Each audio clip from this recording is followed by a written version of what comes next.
Should be in front of you. It says live now. Countdown to the apocalypse. Okay, greetings, people of the internet. This is the 100s Hangout number 2, and I am Scott with CircWorks, and I guess this time it's going to be on my channel. And I guess what we're doing was just kind of trading back and forth, so everyone gets a chance to host, anyone that wants to anyway. But let me go ahead and I guess kind of introduce everyone. Let me get rid of this little overlay so people can see what's going on. Hold on, if I can figure out how. Okay, there we go. Okay, so I am going to start left to right on my screen anyway. We've got Eric Fares, who is an awesome artist and also an instructor, and he's got a bunch of cool demos on how to create comics and everything. So, Eric, why don't you introduce yourself and tell people about you briefly? All of you should fear me. I am God. No, but seriously, thank you for that lovely intro. Just kind of a guy who got into comics early on when I was little, watching Batman the Animated Series, and it just kind of spiraled out of control from there. Awesome, awesome. And where can they find you online? They can find me in multiple places. They can find me on Tumblr is my main thing. It's theartofericfares.com. I post pretty much updates of when I stream. If I do post a YouTube video, it'll go share right to there. I'm also on YouTube at Eric Fares 123, so that's an easy way to find some of my stuff. And that's pretty much it, really. I do stream on Picardo, but if you follow me on Tumblr, you'll always know when I'm streaming. Cool. And I think of the 4 of us that are in the chat now, and I think we're going to have hopefully some more people joining us, but you're the only one that's currently, well, other than Kevin, who I'll get to, who's doing it for the second time, but you're the only one currently doing the 100s, right? Yeah, I guess. I guess I'm the one. This is my first time doing it. I've been wanting to do it for a while, so it was kind of exciting just jumping in. Awesome, awesome. Okay, so we'll get back to that because I want to talk a little bit how you're doing with that, how it's going for you. But let's move on to the guy who started all this, and also who I am sporting a really cool design that he designed that I got in the mail not too long ago. Kevin Cross, and you probably know him as the guy who created Monkey Mod and started this whole 100 Days of Making Comics challenge. So He's our god. For anyone who doesn't know, why don't you tell people who you are? Now, did you say I'm a god? I said you are our god. Oh, well, in that case, I don't believe in me. First off, I would like to thank Scott for hosting today's Hangout. You look great in that shirt, by the way. Oh, wait, you know what? I apologize. It's been on me the whole time. I've got to click. Now it should talk, and it should show you. Yeah, Kevin Cross, doing my second 100 Days of Making Comics. And what else? You can go to monkeymod.com to see some old stuff that I've done with Monkey Mod. It's about 5 years old, that stuff. I'm currently back working on the Monkey Mod and Friends show, which is the new incarnation of the Monkey Mod comics. And you can see some of my old stuff at kevincross.net, but it's a sorely outdated portfolio because I'm not looking for work right now. And I don't care. That's a good one. All right. So next we have Peter Palmiotti, who is probably the most connected guy that I know as far as social networks and everything. He seems to know just about everyone, so I'm sure you know about him. But inker extraordinaire, he's working on like about 4 or 5 different books, I think, right now, or inking. But anyway, Peter, why don't you introduce yourself? Yeah, I'm Peter Palmiotti. Comics and illustration. I'm currently working on a couple of different books. One is up on Kickstarter called End of Days. This one is just a short story called In Wolves Clothing. I don't know. It's part of an anthology. I don't know what the overall anthology is going to be called. And then I've got something else coming up is A Pirate Girl. And I got to get back to my projects, but I'm also Jeff Lafferty's Artcasts in the mornings. He says to say hi to all you guys. Jeff Lafferty in the morning. Yes. You think about changing it. With your morning coffee. Get some Foley work and throw Um, baloney at strippers. I don't know. but I'm Peter Palmiotti. You can basically find me everywhere online and track me down. One day I'll get my website up. So hey. Oh, cool. So that's everyone. I guess I don't think did I introduce myself? All right. I don't think so.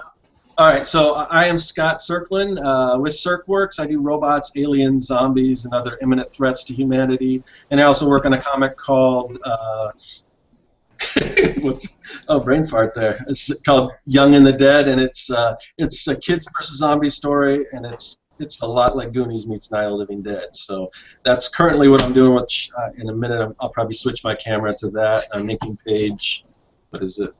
Oh, I didn't write the page number and I forgot what it was. But anyway, another page of that. So slowly but surely I'm trying to make progress on this comic. So I guess, yeah, like I was saying before, I kind of wanted to see how everything's going with Eric since he's the one currently doing it. And just how he's finding the whole 100 Days of Comics, because I'd like to really encourage new people to join in, and there are a lot of other new people that seem like they're posting videos and everything, and I tried to invite some of those guys, but didn't get any takers. So it's kind of us that have been doing this for a while, and like I said, Eric's just starting off, so I wanted to see how he's doing, how far along he is. He's doing, I think, mostly on a blog. But you're streaming live through Picardo, and I'm also curious about Picardo because I haven't really delved into that. So Eric, if you want to talk a little bit about that stuff. Yeah, I believe I'm on day. What day am I on? I have Tumblr open, thankfully. I think I'm on day 45. I pretty much got most of my work for today done, but so far the experience. Oh, day 46. The experience has been relatively enjoyable, actually. It's definitely a little different because I've never actually stuck to a strict schedule like this before, so it was definitely new to me. But it was a nice way of getting myself into that kind of mentality of work every day, get better, and get things done, get progress done, get more serious about what I'm doing. So far, I've been doing pretty good. I got I'm doing a comic series with a friend of mine. He's being the writer, and I'm being the artist because I've just been having mental blocks writing. And he just wanted to do this funny, just like Hitchhiker's Guide to the Galaxy kind of story.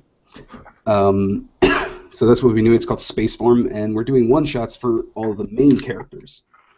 So the one I'm working on right now is a character called Fu. He's kind of your typical grayish alien guy, but you can kind of see in this page he's not so ordinary with his weaponry. That's a pretty badass weapon. It looks like a little sniper rifle, and then he shoots it, and it's just like big Dragon Ball Z style, just blast going tearing half of the city apart. But yeah, I finished one shot for a character called Basil. I've got character designs done for 4 characters, and I'm doing this. This is like page, I think, 3 out of 4. So I'm getting good progress done. And yes, I do stream normally every single day at around 8 o'clock Eastern Time is when I like to do it. That's when I'm mostly awake enough to work. But yeah, getting a lot of progress done.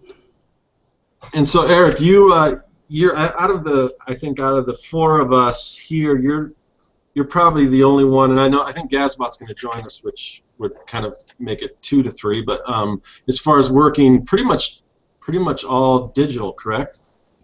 Yes, I have switched to pretty much all digital when I had gotten this Cintiq 13 HD, And that which has really sped things up. Yeah, tell everyone how you acquired that, because that's an interesting story. Yes, I also am on a website called Skillshare, and the site's really cool because it's basically a video teaching site where you have students and teachers. Teachers create a class and they make videos for the class, and it's a course, so it's more structured than something like YouTube where it's just videos you keep posting every day kind of thing. And it's very specific. It is all about teaching. So yeah, no random cat videos. But they had decided to have a contest, which I believe they called it the Ultimate Creators Pack contest, and it was my first time. I hadn't put in a class yet, so I was like, you know what? I'm making a class anyway. I might as well enter into this contest. So I did, and amazingly, I won the contest. And one of the rewards for the contest was the Cintiq HD, the Cintiq 13 HD, the newest model of Cintiq that they have.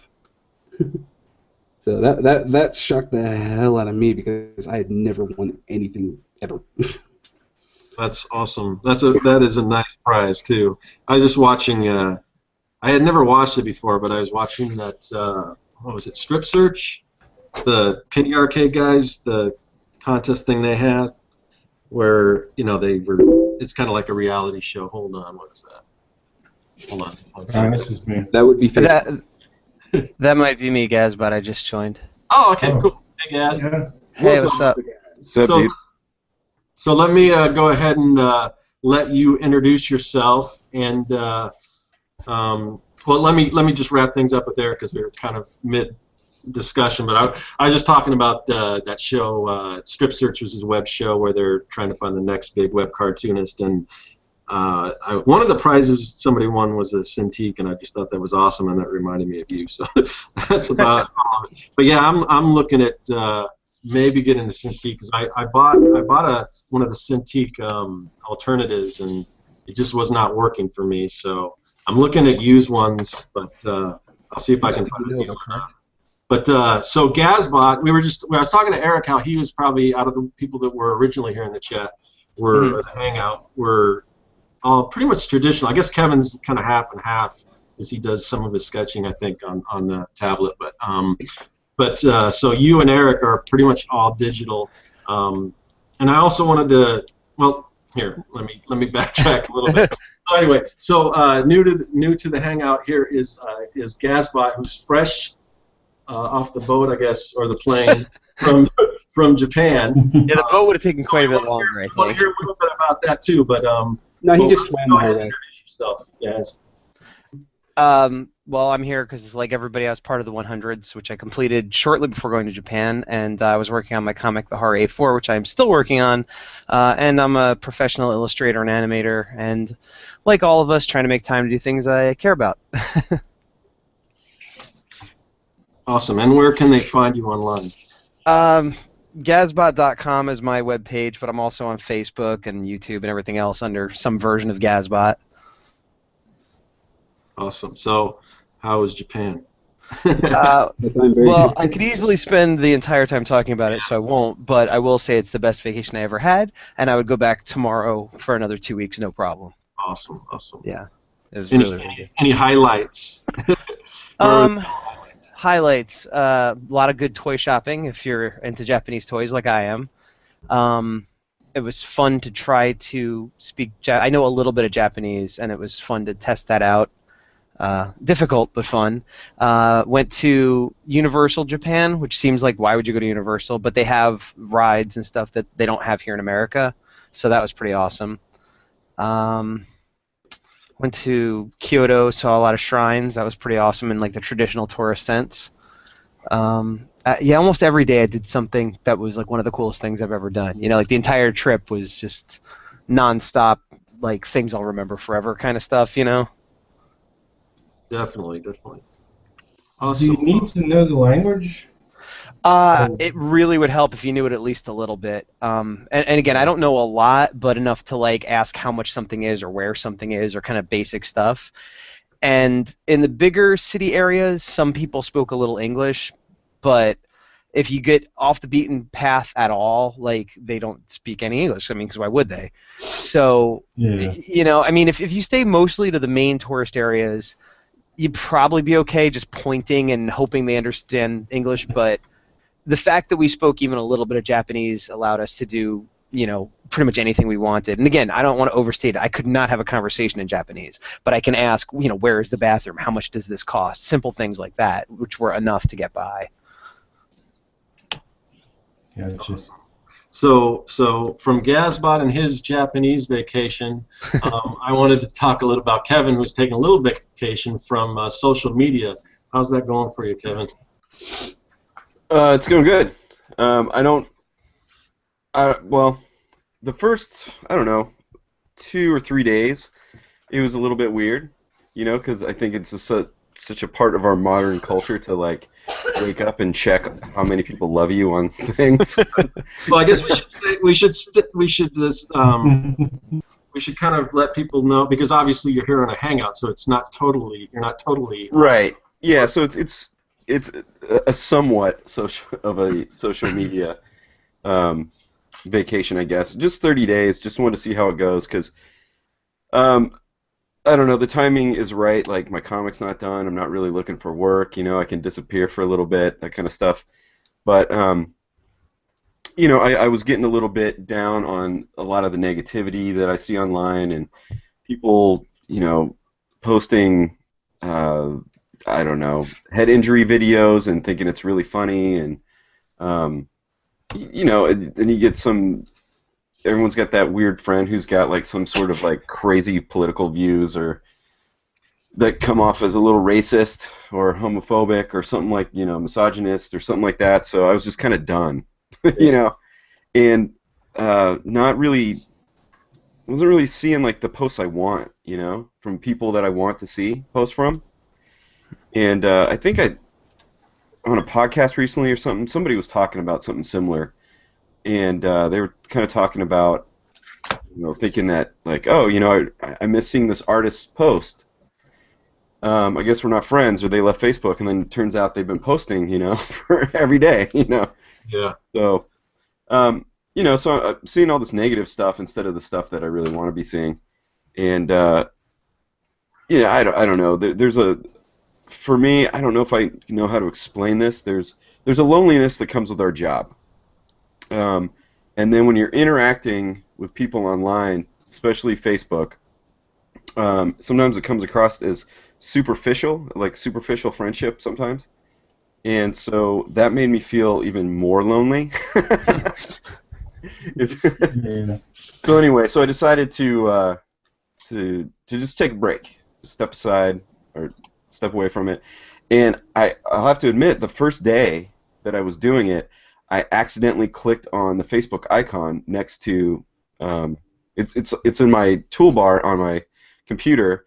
I deleted all the apps and stuff, but Facebook is right next to the email, menu option in my toolbar, and I accidentally clicked on it, and I've done it twice, and that was out of habit, So I've gotten over that.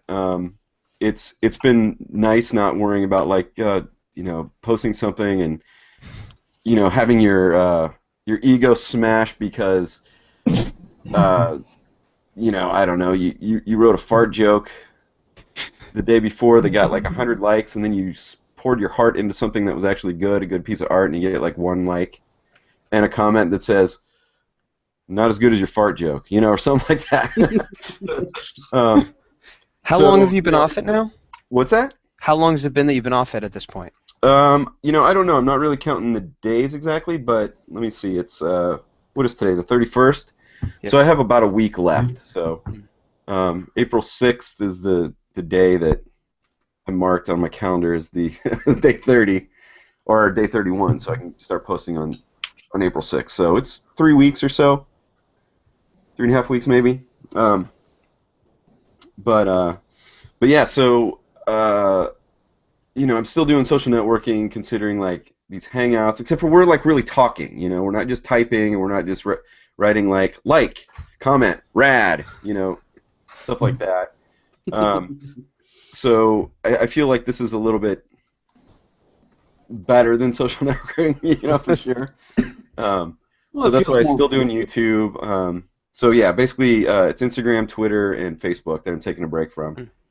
I did get the Facebook Messenger, but that's so that I could keep in touch with you guys since we're doing these Hangouts and stuff. But yeah, I've even gotten to the point where I'm leaving the house without my phone again.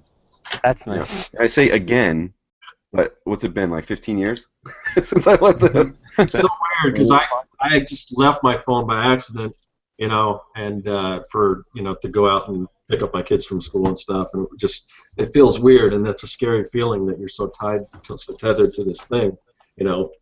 Yeah, yeah, and right now I feel like I'm getting over it, and um, there's like a sense of, sometimes I wish I had my phone because that's also my camera, and home movies. So, my daughter's 3, so occasionally she'll do something, and I'm like, damn it, I wish I had a camera, Um, but then we'll be at the park, and everybody is filtering life, through like with this in between them and whatever's going on, and and I'm no better than anybody else, and I was caught in that trap too sometimes. So it's nice to, like, I don't know, you just notice things, it feels freeing.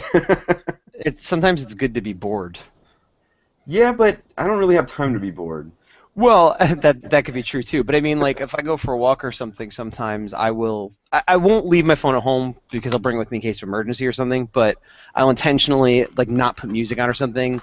And granted, I had the luxury of having time to take a walk, but I find that like when I get bored in quotes, that's when I might think of new story ideas or like get creative. And I remember when I was younger, before we all had phones and stuff, and I had less responsibility, I'd be bored a lot. And like you, I don't really get bored now, but I feel like a lot of that boredom is why I started drawing and where I got ideas. And so if I could kind of manufacture some boredom sometimes, it helps, I think.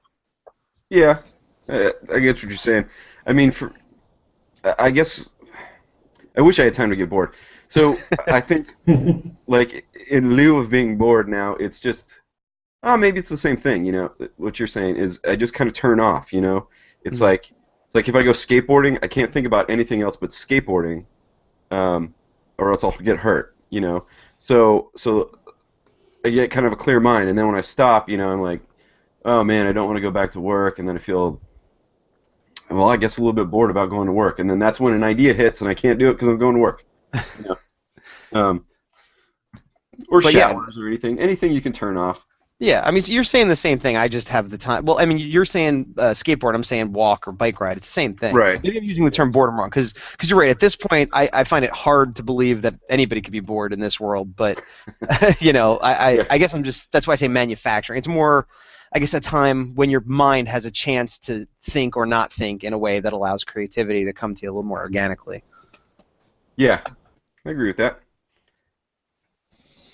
Yeah, as far as the whole vacation from social media, I guess I've always had the opposite problem, because to me, I'm always constantly trying to be more active on social media, because I don't know, it's just the way I'm wired, that if I'm working on a page or whatever, if I'm working on a project, and sometimes it's just because a lot of what I do is like client work and I really can't share it, but I don't share as much stuff of what I'm doing, so sometimes it just seems like I'm in this little bubble. But I don't want that to be the case. So it's like almost every time a new year rolls around and I think of the things that I'm going to try to improve on and everything, that's like top of my list, just to be more active and get out there more. But it always seems like I just get busy again or whatever, and I just get wrapped up what I'm doing, and I'm just not sharing as much as I can. So I mean, I've kind of always looked at like Kevin as a model for that, because it seems like he's always productive, at least from where I'm standing, but he's also posting and sharing like cool videos of like Johnny Quest and stuff that I totally forgot about. I'm like, oh, this is cool, or just stuff like that, which I don't know. It's as well as like sharing artwork or whatever. But I just always had a problem, just being more proactive on social media, I guess. So. I don't know what that is. Part of this break too, when I come back to it, I think I'm gonna approach it a lot differently. That's what I kind of figured would be the outcome of this experiment, was that you would, I assume you'd go back, but you would learn a few things and just do things differently. But go ahead. Yeah.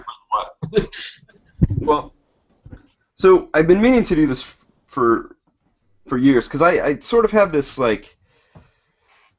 Well, I don't know if it's a problem, but it's like, if someone's gonna, follow me or friend me. I hate both those terms, by the way, for social networking. Follow on, or friend is good, but follow's weird.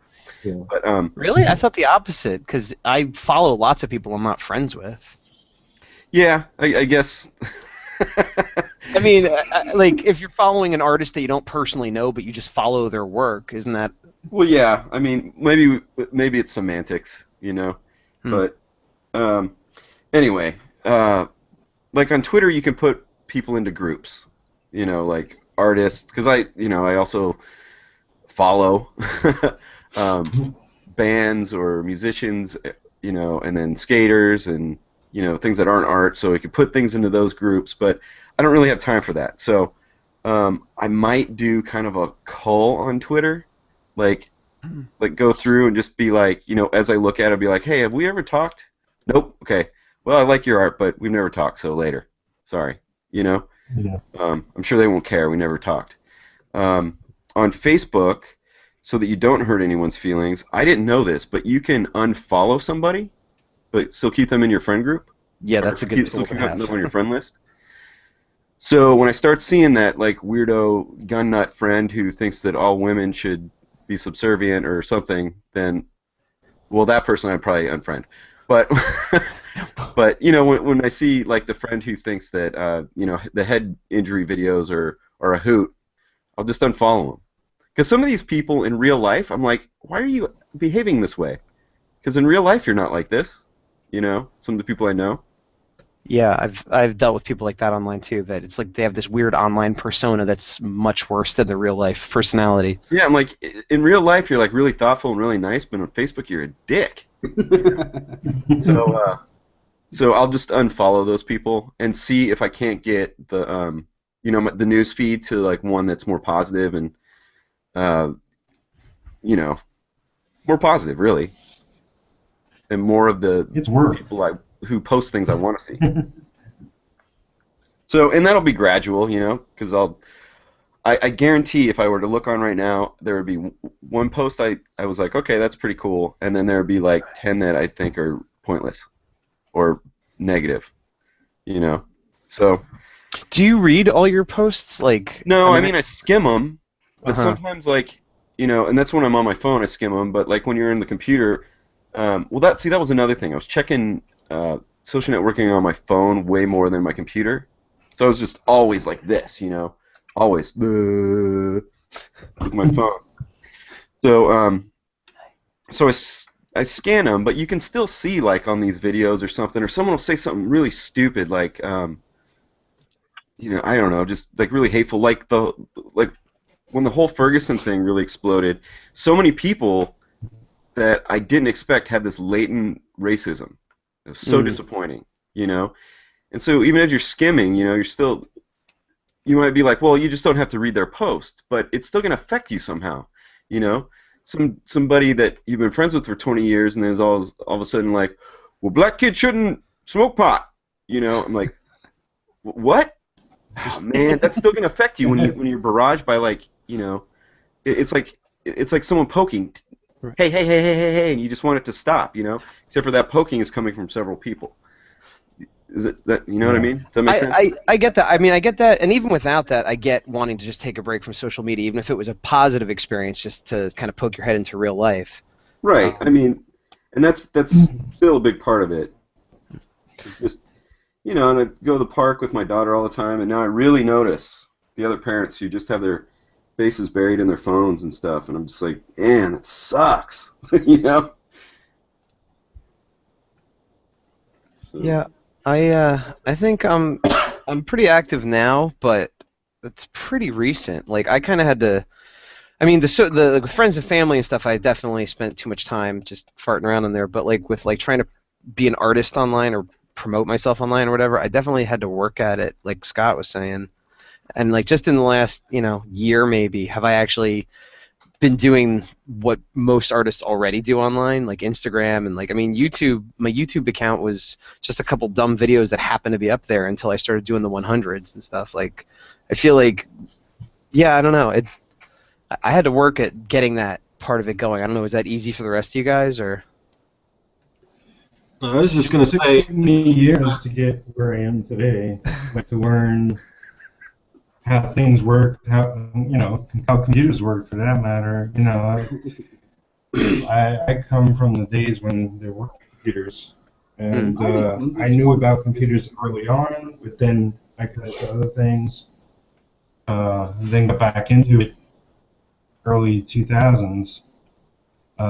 So I learned a lot just by fumbling around the internet. But I took a recent break myself in a different way.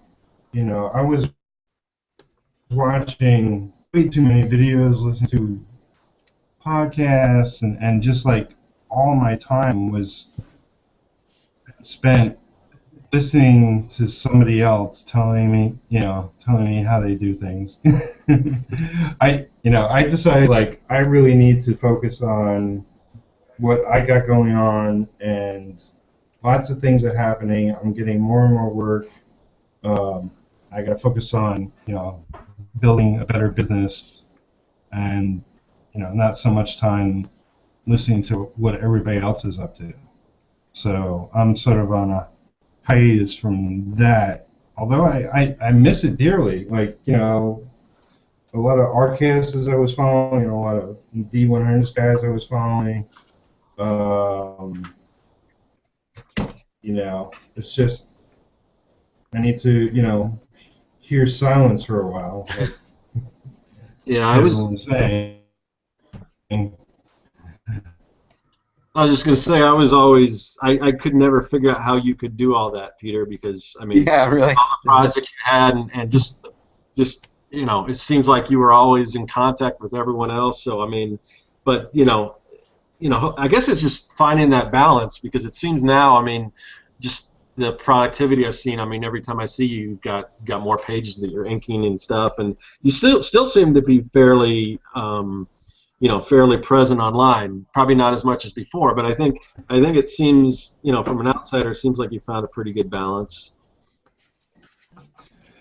Yeah, it's like I always envied like actors or directors who make movies. Like they spend whatever amount of time putting together a movie, and then they they're over for 6 months, then the movie comes out, or whatever it is. It's pretty much like they have something to do once a year, and the rest of the time they can go and goof off. They don't have to promote anything. They don't have to, almost that kind of lifestyle. Well, that's not comic true. creators or illustrators it's like such a competitive field. I know a lot of people feel compelled to be online all the time, and I barely scratch the surface compared to some of the people I know. As far as being all over the place and being a voice. Yeah. But were you saying you think it would be easier to be an actor or director than an artist? Because I feel like it's kind of the same deal, isn't it? Yes. Here's my I'm take saying, on like, that. Is that yeah. a lot of people, and I see like popular artists going to conventions in different towns all over the place and doing this and that. But in order to get there, what you have to do is when you have that little bit of success, you don't take a break that next day. You do the next thing. And that's what I think all successful people do is, you get a little success and then you can't just make it like, hey, I made it, because then it'll go away just as quick. Yeah. The next day you find out like on a Monday you made it, on Tuesday be working on the next thing already, and then it looks like, hey, they're in the French Riviera. They must be totally just, they get all these vacations, but they're probably working. They're probably doing deals. You know what I mean? They're working on their tans. It's hard work, man, to get tan, not hurt yourself. Yeah, if I ever get in that situation where I find success on the internet or whatever, hopefully I will parlay that into more and more. But so far that hasn't happened. So. Yeah, well, I broad statements and simplification. I mean that in the it's like a a lot of actors, it looks like they do a movie a year, and that's about it. And, Yeah, but you have to. I know it's not. I know it's not the case, but. Well, yeah, I mean, you're talking about the actors that you know of, but it's just like being an artist. There's the people you see that have made it, and then there's the millions and millions of other ones that are struggling just to try to make that happen. I mean, I think it's got to be harder to work as an actor than even a visual artist. Probably. I mean, they're both. More than likely, yeah. Anything in the arts like that is difficult, but you know. Yeah. At least if you're a visual artist, even if nobody's hiring you, you could work on your own stuff or promotion or put out your own book. If you're an actor and nobody will hire you, you can't do anything. Yeah. You got to learn how to write so you can do your monologue at community theater. There you go. Create your own web series. You can film yourself. You know, I mean, there are things that they couldn't before. Sorry, Peter, you cut out. Could you say that again? Oh, I'm just saying, like, they could create their own web series now. They can post on YouTube, like, That's true. they could do acting and put it out there. They can do 100 Days Making Comics. Yes. All right, guys, it's decided. Peter's going to be an actor. That's it. We're all going to help support him there. Join my Patreon for acting school lessons. I have a question. Like, am I the younger one here? Because I feel like I'm the youngest in this group. Probably. How old are you? I'm only 23. Yes. It's younger than the rest of us, I think. Yeah, you're 20 years younger than I am. I think that's why I probably am the one who's got the most comfort with a lot of the social media and tech-based world today, because I spent most of my childhood, I mean, yeah, I was watching a lot of TV. I was going outside and playing just as anyone else, but I was getting in during the times when the console games were, like, really big. Like, they were a thing that you could easily get a hold of at the time. So I spent a lot of my time playing games. Yeah, I think we all had console games, just not the same ones. I mean, like, I was sitting, like, most people would go out and, probably play sports outside for the most part, either skating, biking, anything. I spent almost my entire life in front of a screen. And so when the computer age kind of came, it just felt natural for me to just kind of sit there in front of a screen and work on whatever was in front of me. Yeah, it definitely, I mean, I definitely think the younger generation is got a leg up on that. Just like I was on Instagram the other day, and my daughter posted something, thanks for 100 followers or something, and she just started this Instagram not too long ago. I've been on it for a while, and I may have a little more than that, but not much. It's like, and it seems like they just know how to do that. I mean, everyone's on it, and and I think just like, even her, like, going to school and meeting people, and I guess that's how they all follow. And I was just going to say, people that are in school, I think it's a lot easier to get a lot of followers. Yeah, but if you've kind of got that head start, and all these people are already following you, by the time you are in a position to, like, create something or want to try to let people in on what you're doing, you're not out there searching for people. You've already kind of, True. Got a little stable of people. It's just, it's weird. But just not just that, but just technology in general. I mean, it's just you're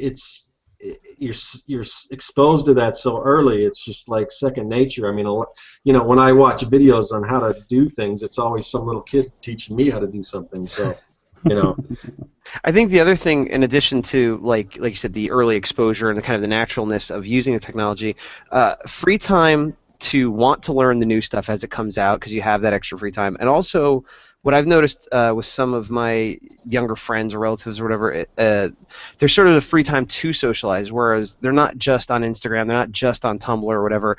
They're following other people and commenting on everything they say, and they're involved in this, like, community, like, you know what I mean? So then they're all following each other back, but that's an enormous amount of time to invest to, like, all these people. But that's how they build these followings. Yeah. Correct. It is definitely an interesting world now where 90% of your interactions for a lot of the new generation is mostly online. Yeah, I mean, it's got its pluses and it's got its minuses. I think just knowing what they are and trying to balance those is important.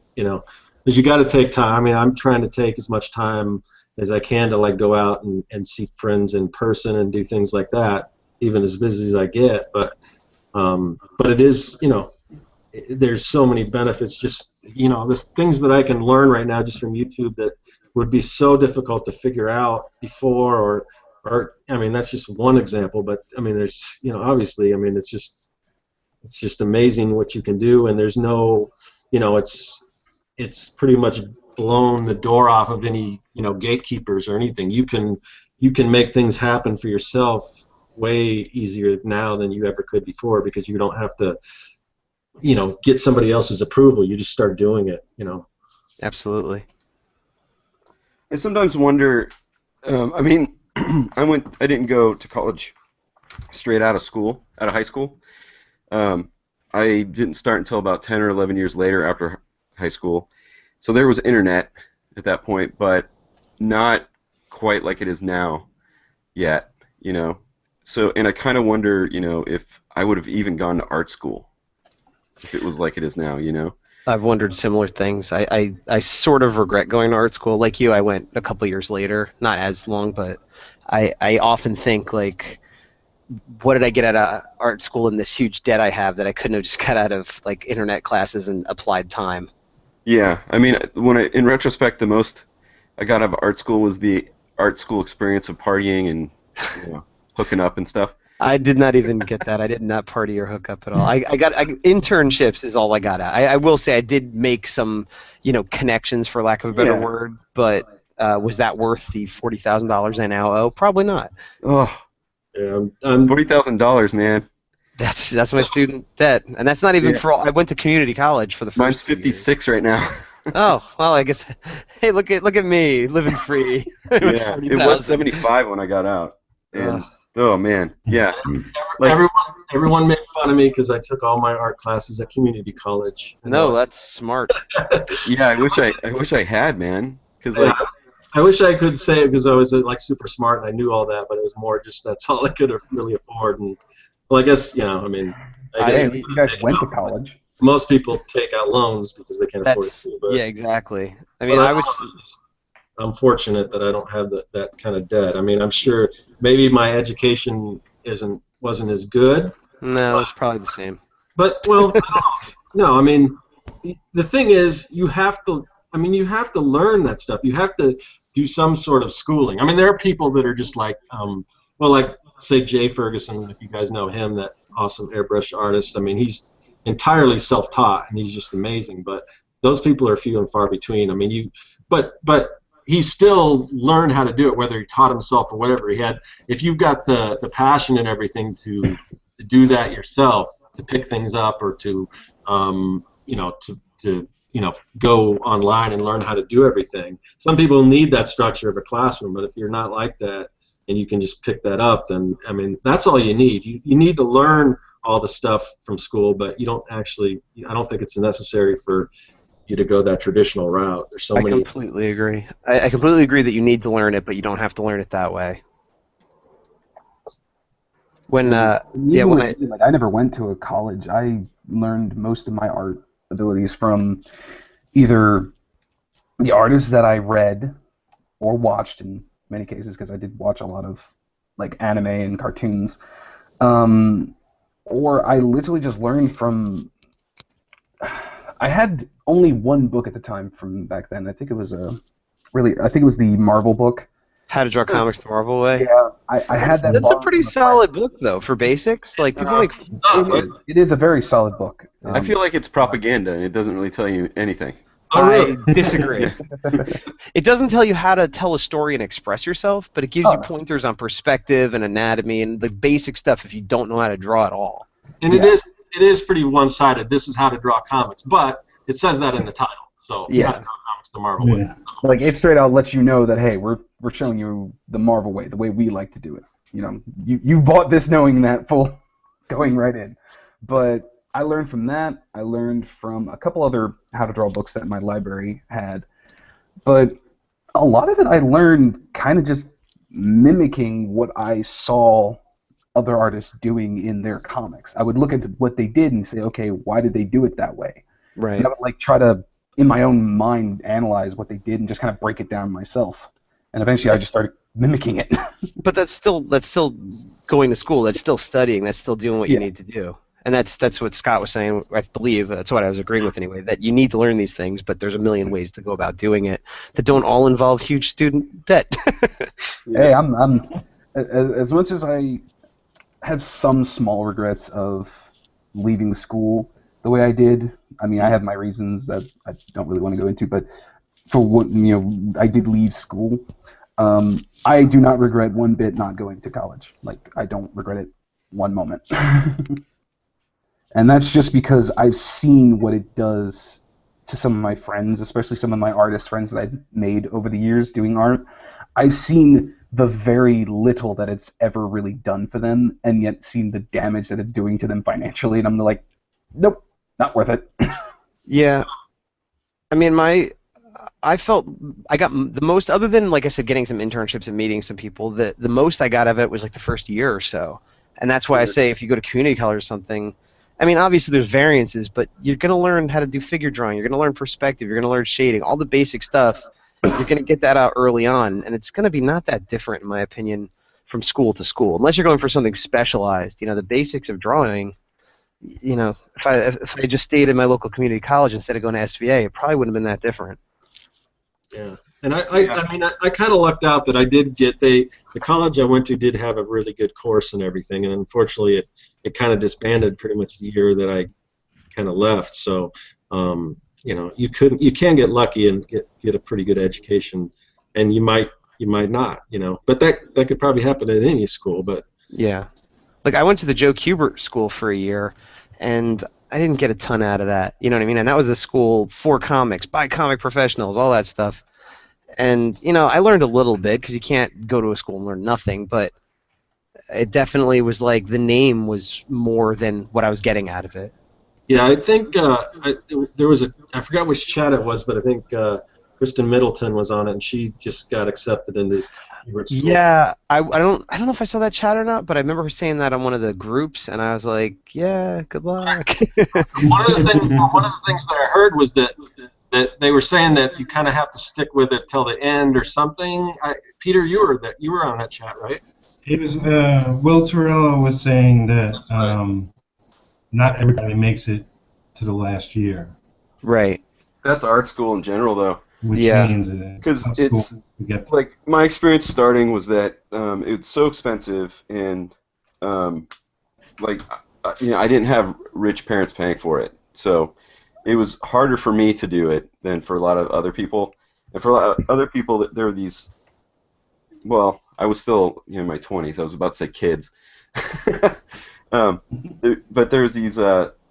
Other people that were coming straight into art school from high school, or even if they took a couple years off or whatever, coming into art school, and they had rich parents. They didn't know what to do. They were just kind of like milking their parents, and then they would see, oh man, this is really hard, and they drop out, and then they go on next semester, more drop out. Like I started, there's tons of people, and then when I ended up graduating, there was like 20 of us. Yeah, I remember that in high school. I went to art and design in Manhattan, in New York, and I remember like the lunchroom crowd I hung out with, which I think I was the only white kid of the group. Everybody else dropped out because they were. I think some of them were like different kinds of artists that weren't really the format of the school. I know some of them were graffiti artists, and they just didn't find it satisfying to be there. But like all of them left, and it was like, oh, I had to find a whole new crowd of friends to hang out with. Yeah, I didn't have that experience in high school. I guess I went to a little bit more stable high school. Went to a public school in the Bay Area. Yeah, the unfortunate thing is, art design was good. I learned, I went for green animation. Had a couple of really good teachers. with art school, it's what you put into it is most important. But sometimes you do get some really incredible teachers, and I had a few there. I wouldn't say everybody was great, um, but That's you really have to be dedicated, whether you go through schooling of any kind or you do it yourself. Yeah, I agree with You that, have and to that be, goes in with what Kevin was saying, is that when you're just sort of getting it handed to you and you're just going because you're not going to get as much out of it because you don't feel that burn to do something with it. But on top of yeah. that, I think teachers can make a huge difference because even if you have that drive, like when I like what I said to Kristen about Joe Kubert is like the teachers are going to make a huge difference because I had a couple teachers that were really good, but I had a lot that were just terrible. And I'm not saying that they weren't good artists or whatever, but like they just didn't seem to care about being there, and like they maybe weren't even qualified to be there. Like, oh, you're teaching figure drawing, but you were a graphic designer for 2 years and have been unemployed for 5 years. Like that's not a good teacher. That's someone who couldn't find work and somehow ended up in this place. It seems like there's enough comic artists out there who could need some extra money that they wouldn't have any trouble finding artists to teach. Yeah, I mean it might be better now because I went for only for a year and I dropped out, but I didn't. My grades were okay. I could have stayed, but I was just disillusioned with it. I was like, this isn't worth what I'm paying. But it was 95, I think, to 96, and I think I had maybe one teacher that was an actual like comic book person, and then I had two teachers that had done some comic strips, and all the rest were just like some form of graphic designer, illustrator. Somebody worked doing like typesetting in a newspaper, just like people that were technically professionals in the art field, but were not comic artists. Which, arguably you don't need to be a comic artist to teach art school, of course, but this was a comic art school. You know what I mean? That's what everybody was there for. Yeah. The And it man's was name is on the building. Right, and what you get sometimes is with some of those teachers, you'd show them something and be like, how does this look? And they'd be like, that's great. And you'd be like, no, I mean, like, is it working? Is the story make sense? Is the perspective? And they'd be like, I think it's great because you could draw a page better than they could at that point. And it's not a good, that's why I left that school. Yeah, it's Kind of that question of if I can draw better than the teacher, what the heck am I doing here? Yeah. That was my experience there. I mean, with a few exceptions, but and then like one of the teachers I had was this guy Tex Blaisdell, who has since passed on, but he was like a big artist back in the day. Like he did Little Orphan Annie and a lot of those big strips, but he hadn't worked in like 20 years, and he was a nice guy, but he literally slept through every class, and anything you showed him was great, and he could draw, but he was just done with life, and it's sort of. I don't know. I hope her experience is better. Is what I'm saying. I think it's real. I think it's cool that there is like just a school that just teaches comics, but man, that's pretty specific to just go into. I mean, I've been fortunate enough to be able to make my living doing art for but if all I but just doing comics, Right. that I would not have a home or anything or be able to support my kids or anything like that. I mean, Right. Absolutely. And I think they didn't. I think they wanted you to learn other disciplines and stuff so that you would have an art education, like a commercial art education, to fall back on. Sure, but everybody there wanted to be a comic artist. Right.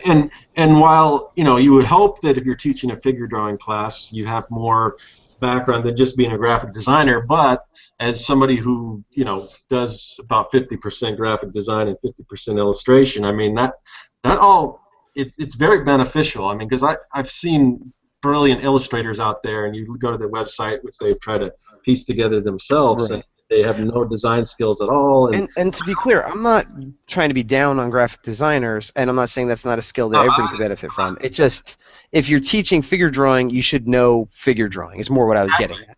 Right.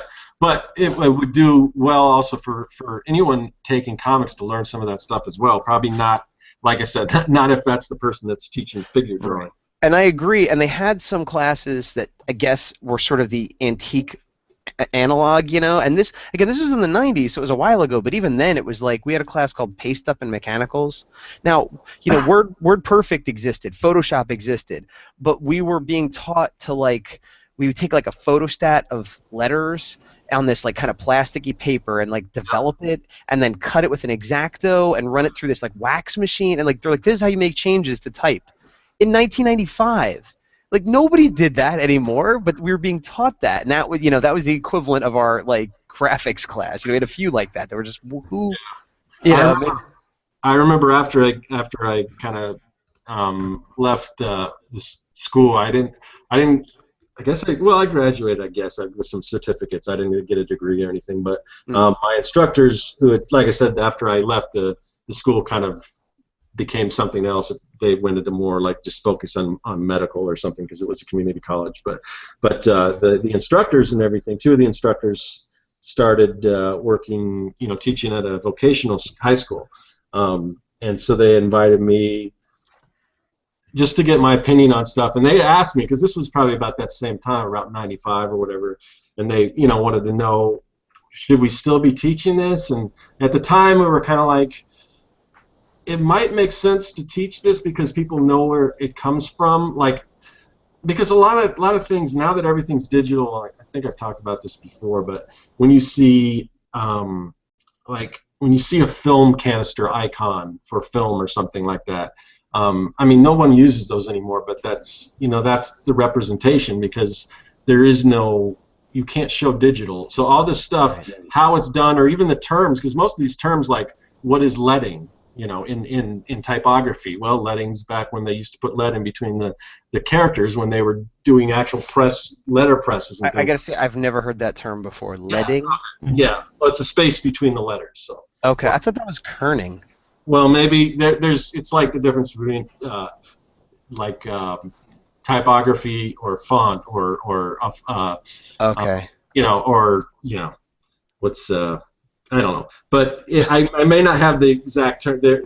Maybe leading is the space in between the actual words and not the letters. I don't know, but there are different terms. But there's, you know, a lot of this stuff somehow translates, and it's not that important. But at the time, you know, I guess we kind of figured that it would make sense to kind of teach where everything came from, because a lot of that, you know, some of the paste up stuff, which I wouldn't recommend anyone actually doing or wanting to do, because, like, yeah, we used to do that same thing that you were talking about. We would practice cutting.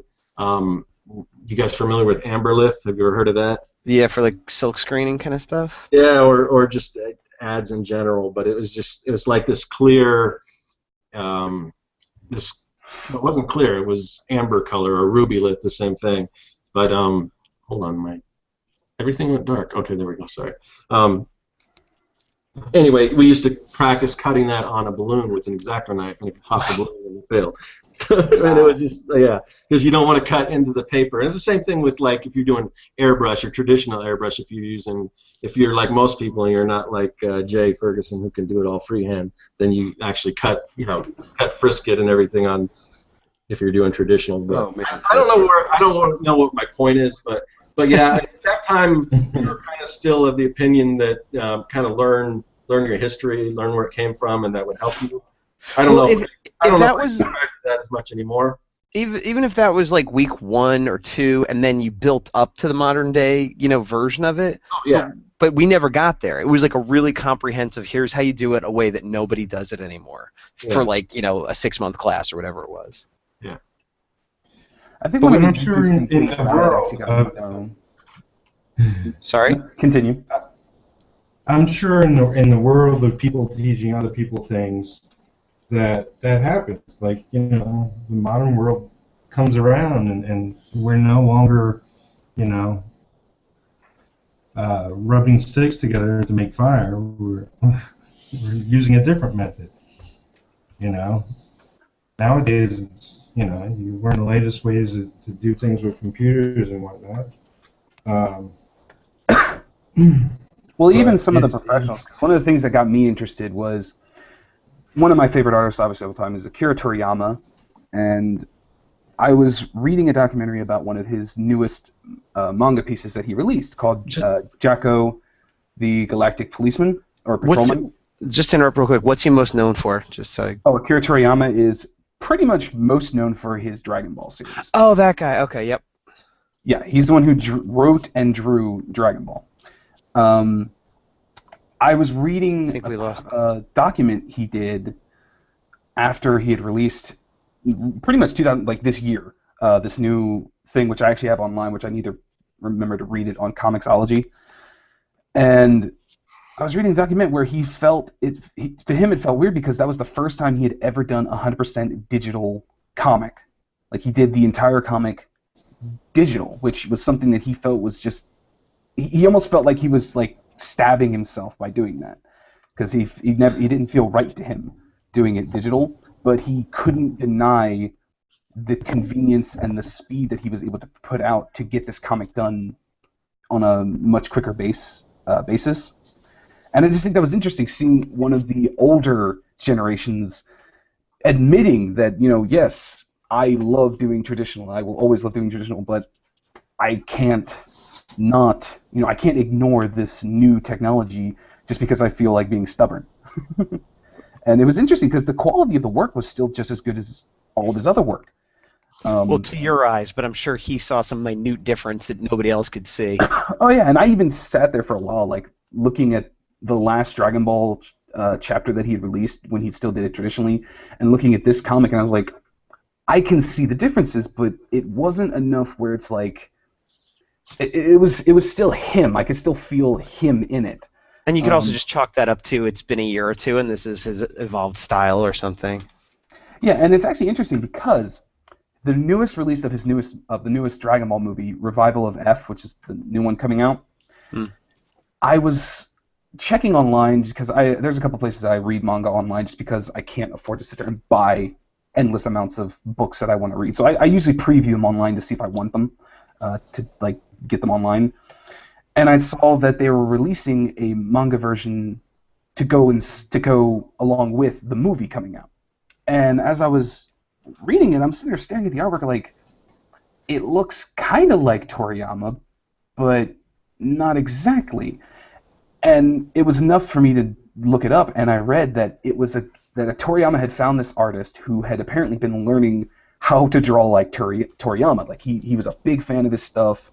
He spent many years just drawing, kind of mimicking his style to the point where now he can pretty much do Toriyama. And he had hired him to draw this comic for him. Even though he wrote it, he got this guy to draw it for him. And it was just like, this is weird. I'm looking at someone weird.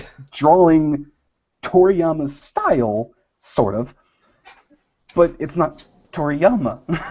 Like, it just weirded me out. That's like every now and then you hear about somebody that becomes the singer of some band they like they were in a cover band of that band or whatever, and then they actually get in that band. Kind of like the band Journey, the new singer they got. I guess so. It's happened a couple times, but I guess the difference is usually the person they're replacing is dead or unavailable, but here's a guy who could do it, but he's just like, this one is like me, use them. Yeah, and he's fully on board with it. Like, he loves, he's basically taking this guy under his wing almost and kind of passing things to him, just kind of let him keep things alive. I mean, come on. I mean, I admit Toriyama's getting old at this point. He can't really keep up with doing the heavy schedules that he used to when he was doing the Dragon Ball manga for Shonen Jump. It just in my eyes, it was kind of like, that's kind of like any of us who have learned to draw like our favorite artist for a while. Like we have that favorite artist that we kind of mimicked ourselves after, even though we did throw in our own twists. And then all of a sudden having that guy come to us and say, hey, can you draw this story that I wrote? It's weird though, because on the one hand, fan dream. It is like super flattering, and it's sort of a wish fulfillment, but at the same time, it's that sort of be careful what you wish for, because as awesome as it would be to be like, I don't know, Neil Adams or somebody come to me and be like, you draw exactly like me, be me. It's like, that's great, except now what are you? You're a copy of Neil Adams the rest of your life? Like, there's only so high you could go with that, Yeah. And I will constantly give this kid some credit, because, I mean, obviously Toriyama really likes the kid, and he's definitely trying to help him. But at the same time, like I said, there was enough of a difference when I was reading it that I could tell it wasn't Toriyama, and that it was someone else who was at the time trying to make it look enough like Toriyama that people who are used to his stuff would feel at home and wouldn't feel like weirded out, like what am I reading? It's the test over in Japan, because over in Japan, it's not as uncommon for an artist and writer to be the same. Like they do that Right. so often over there. Over here, it seems a little weird because for the longest time you'd have writers, and then they would have artists assigned to them. And so over here, it would seem like, wait, you're writing and drawing it? What? That's weird. There's only a few people who do that, you know. Although it's getting more popular now, but Yeah, pre-90s it was more of a weird thing. I think yeah. since then. I guess the test is, I mean, he's on this project now, and his job is to do Dragon Ball in the style it's always been done, and that's what he should be doing. But Yeah. I guess the test is, when he's done, is he then going to do a different book and come up with his own style, or is he going to be a Toriyama copy for the rest of his career? You know what I I'm mean? not sure because he technically was doing that a while because he was doing this series called Dragon Ball AF, which was kind of his fan fiction of the continuation of Dragon Ball after GT, which I find funny because why would you want it to be after GT when GT wasn't written by Toriyama? But that's a whole other story. But I know what you're talking about. I just don't have an opinion on it. yeah, but it was just kind of that weird sense of, I don't know. It just kind of like hit me at that like weird moment of like, wow, what if that happened to me? Like if like I mean, one of the artists I've modeled after were guys like Bruce Timm and Jack Kirby. What if one of them came to me and wanted me to continue a story of, you know, something of their creation? It's just like, I don't know if I would feel comfortable doing it because I feel like I don't want to be stepping on his shoes kind of idea, you know? Like, I don't want to be stepping on what he's already created, and I would only want to be like, hey, can I draw it in more my style? That way, at least I'm putting my own touch, and I'm not just ripping you off. You know, it's kind of one of those ideas, at least for me. But I guess over here with us, like we have that, you know, artists who have been promoted to do that. Like, I think one of my favorite things to watch was, have you guys seen the comic book rights with Stan Lee? Yes. My Yeah. favorite one. I had the VHS tapes when I was a kid. The Ramitas was my favorite one, where it had senior and junior together. I don't know if I saw that one. You didn't like when Liefeld created Battlezone? You mean Overkill? Overkill, sorry, yeah. Oh, I knew there was battle or blood or kill in there yeah, somewhere. it was Overkill, and that was, I think, Rob and Him and Todd, I think, yeah, tagged him team. and Todd. But the Ramitas one was cool because one thing that Stan had brought up was the fact that when other people started taking on Spider-Man, and for instance Ramita, he said, you know, you started out kind of mimicking the style of the previous artist so that it wasn't such an abrupt change.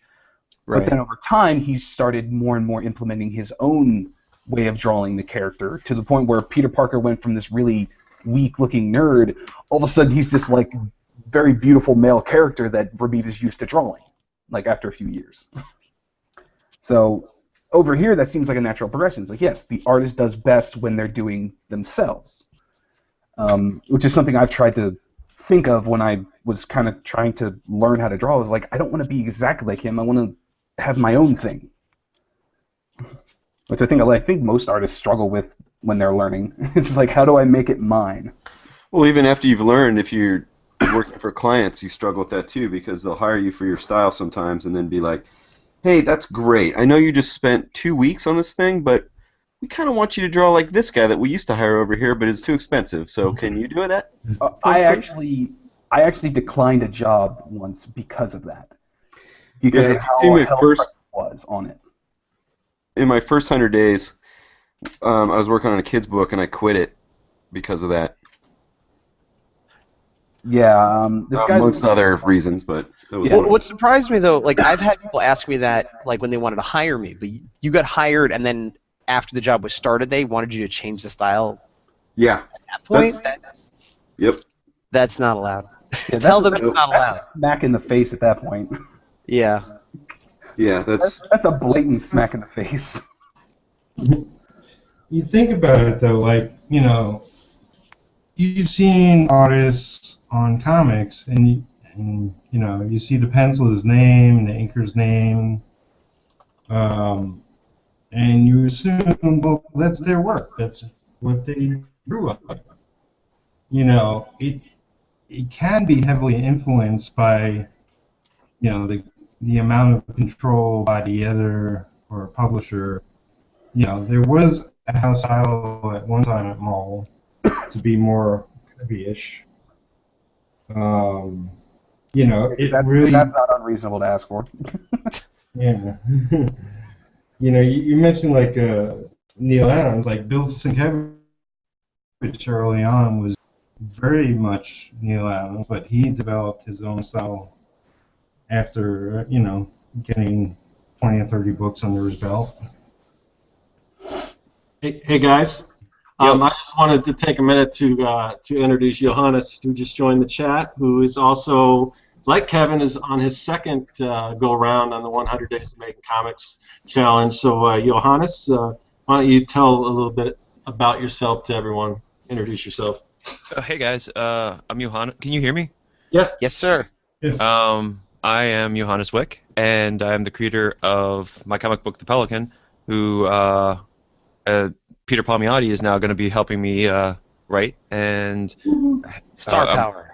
yeah, pretty much everywhere at this point: Facebook, Let our powers YouTube, combine. G Plus. I hear you. And I just set up a Patreon, so that's out there. And for right now, it's just a buck. If you want to help support the cause. Yeah, and we should all give a big thanks to Johannes because I guess he ditched his wife on their anniversary to be here with us. That's a bad trade, my friend. No. She bailed on me and went to bed without me. Well, this is a good way to make her jealous. Yes. You're hanging out, having fun with friends. Yeah, she was far too tired for the night apparently. Happens. Yeah. Kids will do it. So have I missed much here or? A lot Yes, of we're not gonna interesting repeat it. discussions. Yeah, a lot of goofy stuff. Yeah, we all figured out how each of our comics is going to make $1 million in its first day. Awesome. So you're just going to have to go back and listen to the. Yeah, I was gonna bring up a topic because everyone's kind of in the middle of their comic books right now for the most part. Some of us have a long way to go, but I was just curious, has anyone kind of planned for that day once it is finished? What you're gonna do? If you give any thought to how you plan to promote it, or are you gonna do conventions? Are you gonna just promote it through the internet? Are you gonna try to get it in comic book stores, or is that too premature to think about that now, or? Because that's something I've constantly got in the back of my head, you know. Yeah, me too. In my instance, it's a little weird because this is actually going to start off as a free webcomic. Like each individual one-shot will be put online for free, and then when we get the main chapters of the actual story kind of working, and we get like a collection of them, we're gonna try and release that as its own like volume of the stories. Because we just think it'd be kind of an interesting way of doing it. And then obviously put something in those volumes, like extra things, like concept art and like stuff like that. I mean, I've seen that sort of business plan work before. Yeah. Get the interest online. That's something definitely I'm interested in doing, and that I started doing before I just got hit with all this extra stuff. But I definitely want to start running my comic as a web comic and just start issuing like a page a week or whatever, and anyone that wants to kind of fast forward through that can either order like a digital copy, because by that time I'll have 3 issues done, because I don't, some people are worried that'll affect some of their sales and things, but most of the sales that I'm going to have are probably going to be at conventions and things like that, and a lot of those people are new people anyway.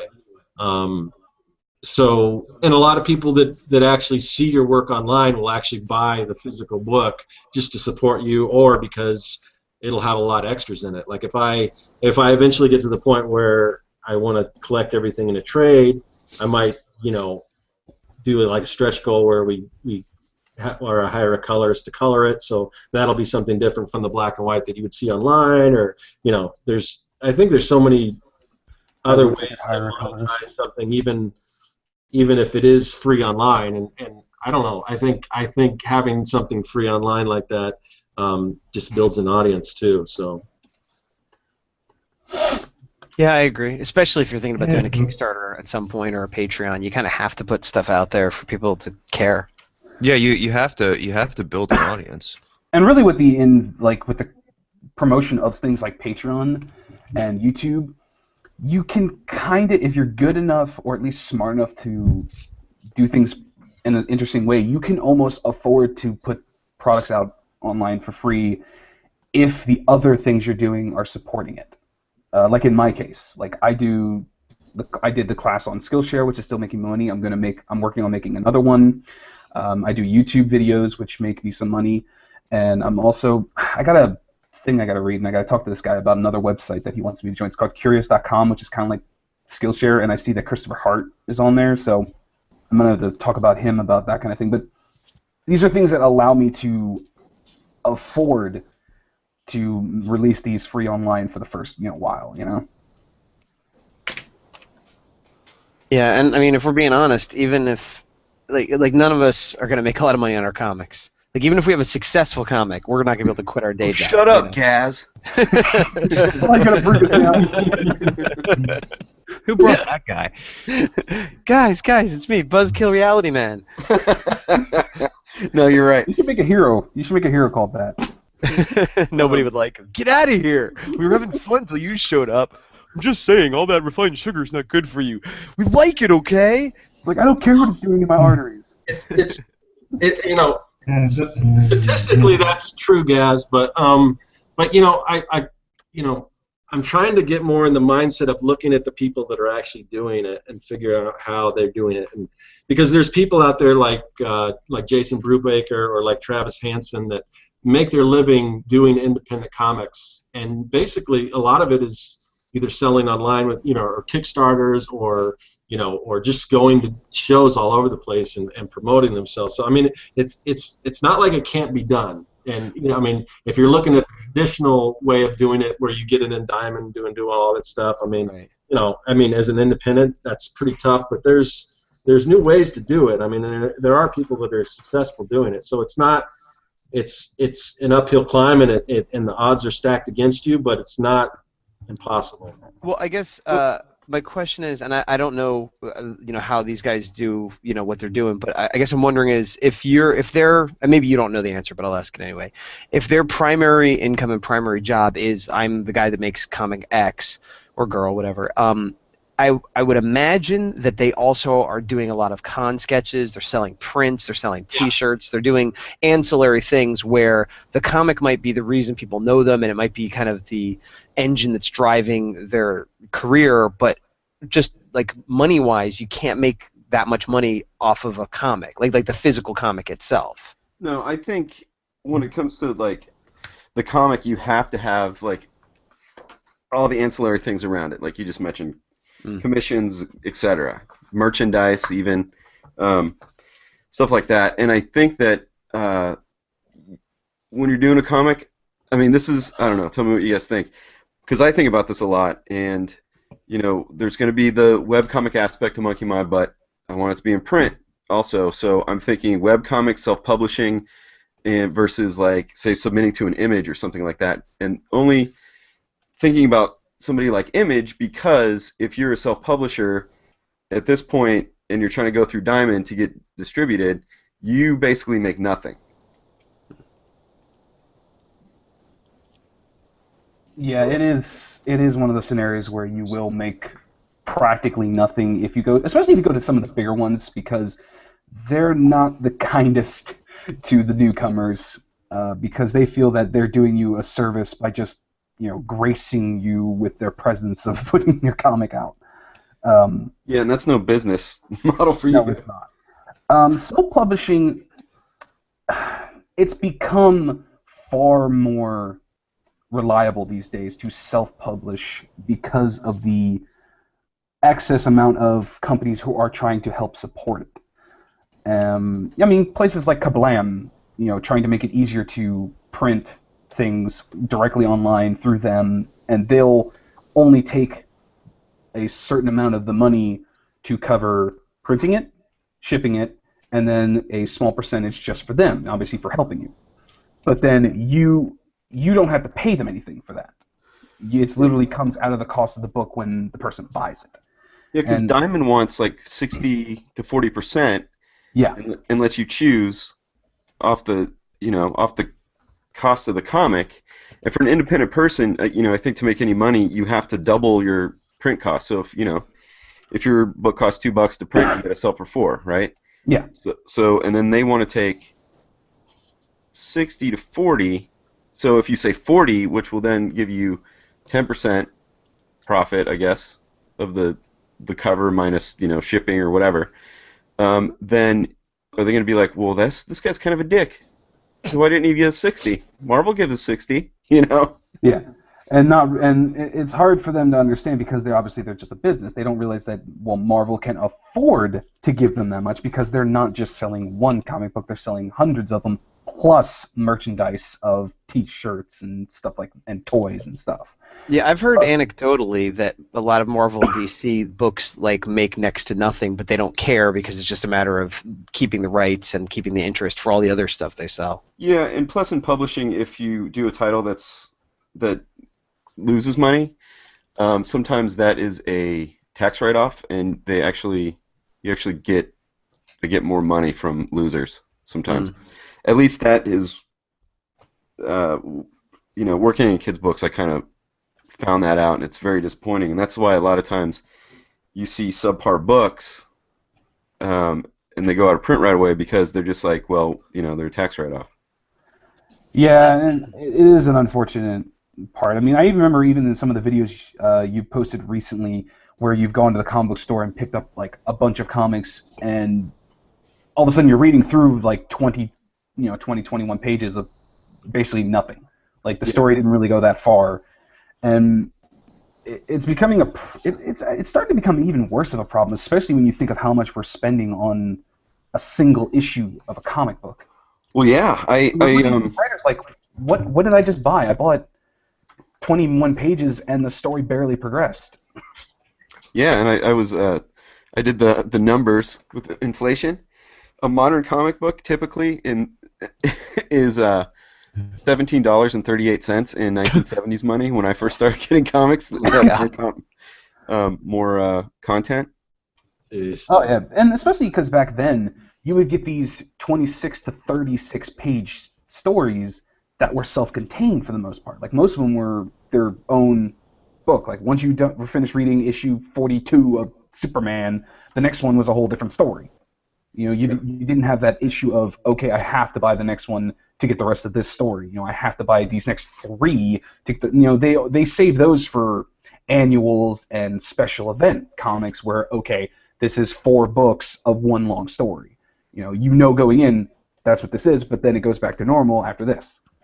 Yeah, to play devil's advocate or just a little fair. I mean, I totally agree with you, Kevin. But there are, 17 is a lot of money. But I understand that they should be a little more, but just because some of that stuff has got cheaper. I was going to say Well, I'm being a little facetious too. Right, but the stock of paper that they're printed on now is not just like old newsprint, and the coloring is just leaps and bounds, ahead of what it used to be and things like that. So there are, I'm sure comics cost a little more to produce than they used to, but still, yeah, that's a big jump.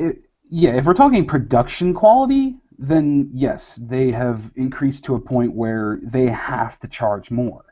But unfortunately, that production quality has kind of created an imbalance where the writing quality has just slowly and steadily kind of dropped off. Not entirely. There are some good writers still. There's plenty of good writers, but there's too many of these kind of subpar writers who are either too influenced by the editor, which is really not good. I hate when editors go in and overly watch over the writers and really change everything to where they might have had a great story at the beginning, but because of the editor jumping in and shoving his thumb down this guy's throat to change the story, all of a sudden now we get something subpar that was nowhere near as good as the original story.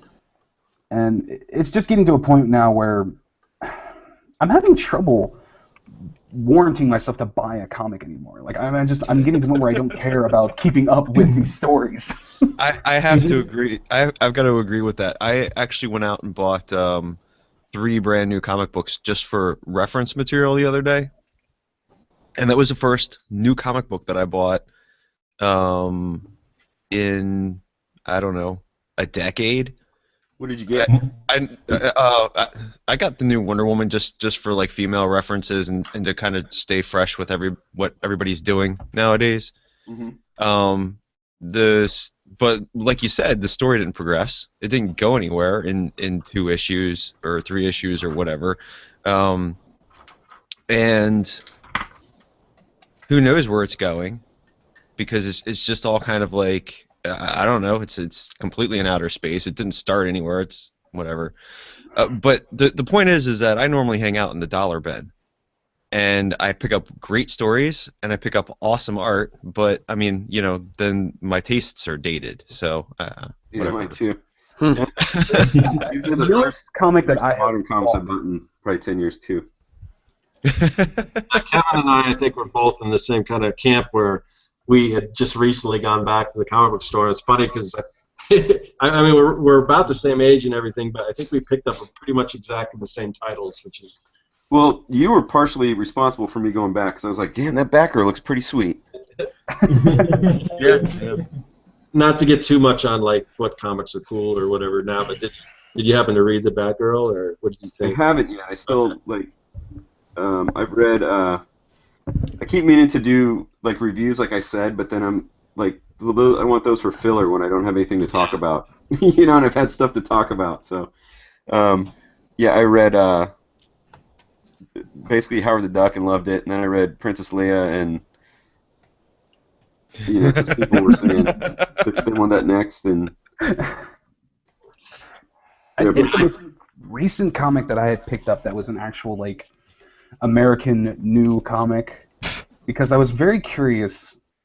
I kept hearing all these stories about the New 52, the New 52, the New 52. I hadn't touched anything of the New 52 in DC's universe, and I was just like, okay, I gotta at least pick up something, because I watched the movie Flashpoint Paradox. I'm like, that was a decent movie. I didn't like some of the things, but it was good. So I was like, okay, fine. So I went online, grabbed the comic it was based on, and I read it, and I was like, this isn't bad. I don't know why everyone's harping so hard. This story wasn't too bad. I mean, yeah, there's 50,000 issues that I would have to go and grab as well to get every other story, but the main story was okay. And then I was like, okay, fine. I'll pick up the issues number 0s and 1s of like Superman, Batman, and something, and just see what they're doing. And I regretted it. I was like, what is this? What am I reading?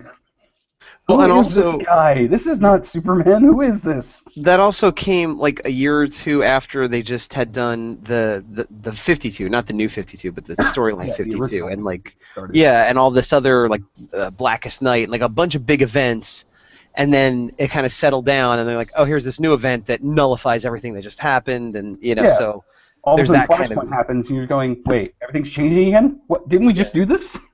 I have been reading a handful of books of that, like Green Lantern and a few others, and when that happened, I just stopped reading everything DC. Yeah. Like, I liked Blackest Night. It was a good story, canceling, but my God. like 33 titles. Yeah, I've heard that. I still do go to the comic store almost every week, but there's no. I think like Black Science and Invincible are the only books I get on a regular basis. Everything else is just sort of like, oh, do I like the artist on this? Does that look like it might be an interesting story this time? But in terms of monthly books or continuity, I gave up on that a long time ago. Yeah, I mean, I think at this point it's just the most interesting stuff is coming out of the indies anyway, because the big two, their characters are what, 60, 70 years old now? Actually 75 years. Batman just celebrated, I think, in 2014, his 75th anniversary. Right. And the best thing that comes out now from DC is like maybe an animated series here and there, Yeah, the animated things are still doing good, but the actual comics, a lot of people are very disappointed in a lot of them. Like, there's still some good ones out there, and there are tons of recommendations that you can find, but it's not enough to warrant really the amount that we're trying to spend on these comics to try and keep up with these characters. Like, so what I'm saying to the public is just buy our comics. Backtrack real quick, just because I was trying to jump in there when you were talking about DC putting out cartoons, but did you hear that they're doing Adam West and Burt Ward are going to do the voices for a Batman '66 cartoon. No, That's see, cool. that's one of the downfalls of me being off social networking. I heard That's that. pretty cool. It sounded That really does sound fun. Yeah, that does. I actually enjoyed when I watched Batman: The Brave and the Bold. Oh, it was Oh, awesome. that show was great. That was great, but they did exactly what the original Batman the animated series, Bruce Timm's version, did, where they had that episode with the Grey Ghost, where Adam West performed the voice of Grey Ghost, so you had both Batmans. Well, then Brave and the Bold was like, we're going to do one better. We're going to have all three Batmans. We're going to have our Batman, and they had an episode where they had Kevin Conroy come in and do a voice of a character, and then they had Adam West do a voice of a character. I think he actually played his father, if I'm not mistaken. I think, something happened where he got sent back in time, where he got to see his father in like a cool story where his father was dressed up at a masquerade ball, and he was dressed almost like a Batman type thing. Yeah. And he helped him like fight this dude, and it was so great because it was Adam West's voice. I'm just like, this is just phenomenal. You know what I think? For me, I don't know. Like, I really dug the animated series for sure, in the '90s, but I don't know, Adam West Batman and Brave and the Bold are my other favorites of Batman, and everything else I'm just bored. I'm like, stop scowling. Like, you can scowl as long as you've got like comedy relief. And Brave and the Bold and the Adam West show, like, I don't know, I like a funny Batman, you know? Like, I think it comes down to that. I think he's a great character for comedy because he is so scowly, you know? And, I liked him a lot in the old Justice League, that the Keith Giffen stuff, where Batman was in it, but he was still scowly and serious, but everybody else was so goofy that he was a great foil. Yeah, I think he's like the perfect straight man in superhero comics. Oh yeah, and they try doing it every now and then, but they keep doing these really dark stories to the point where it's like, okay, the whole point of the Robin character was to add that bit of lightness, this lighthearted young character to kind of play off of Batman's very serious tone, and especially the serious tone that a lot of his villains had, especially later on when you had the really depressing villains. But it's getting to the point now where it's like, okay, you killed off Jason, which was gruesome. We had to watch him get beat half to death with a crowbar and then blown up. And we're just sitting there going, what happened? I don't mind a dark story, but I think there needs to be levity in that. There has to be something to balance it out, so that we're not just getting dark for the sake of dark. Yeah. Did you read the new Batman? I want to kill myself. Yeah. I mean, Batman's kind of become a bit of a douche lately. Yeah. Like, he is just a big giant douche at this point. Yeah, I don't mind a dark Batman. It's just when they try to have to make every single other character that way too. I don't want a dark Superman. And I mean, I think there was some kind of thing that went viral where what's that comedian's name? I forgot his name. Oswalt? Yeah, Patton Oswalt. Yeah. So he was saying how Batman gets to brood. Everyone else, Aquaman doesn't get to brood, and Superman doesn't get to brood, and I don't know. I kind of pretty much agree with him.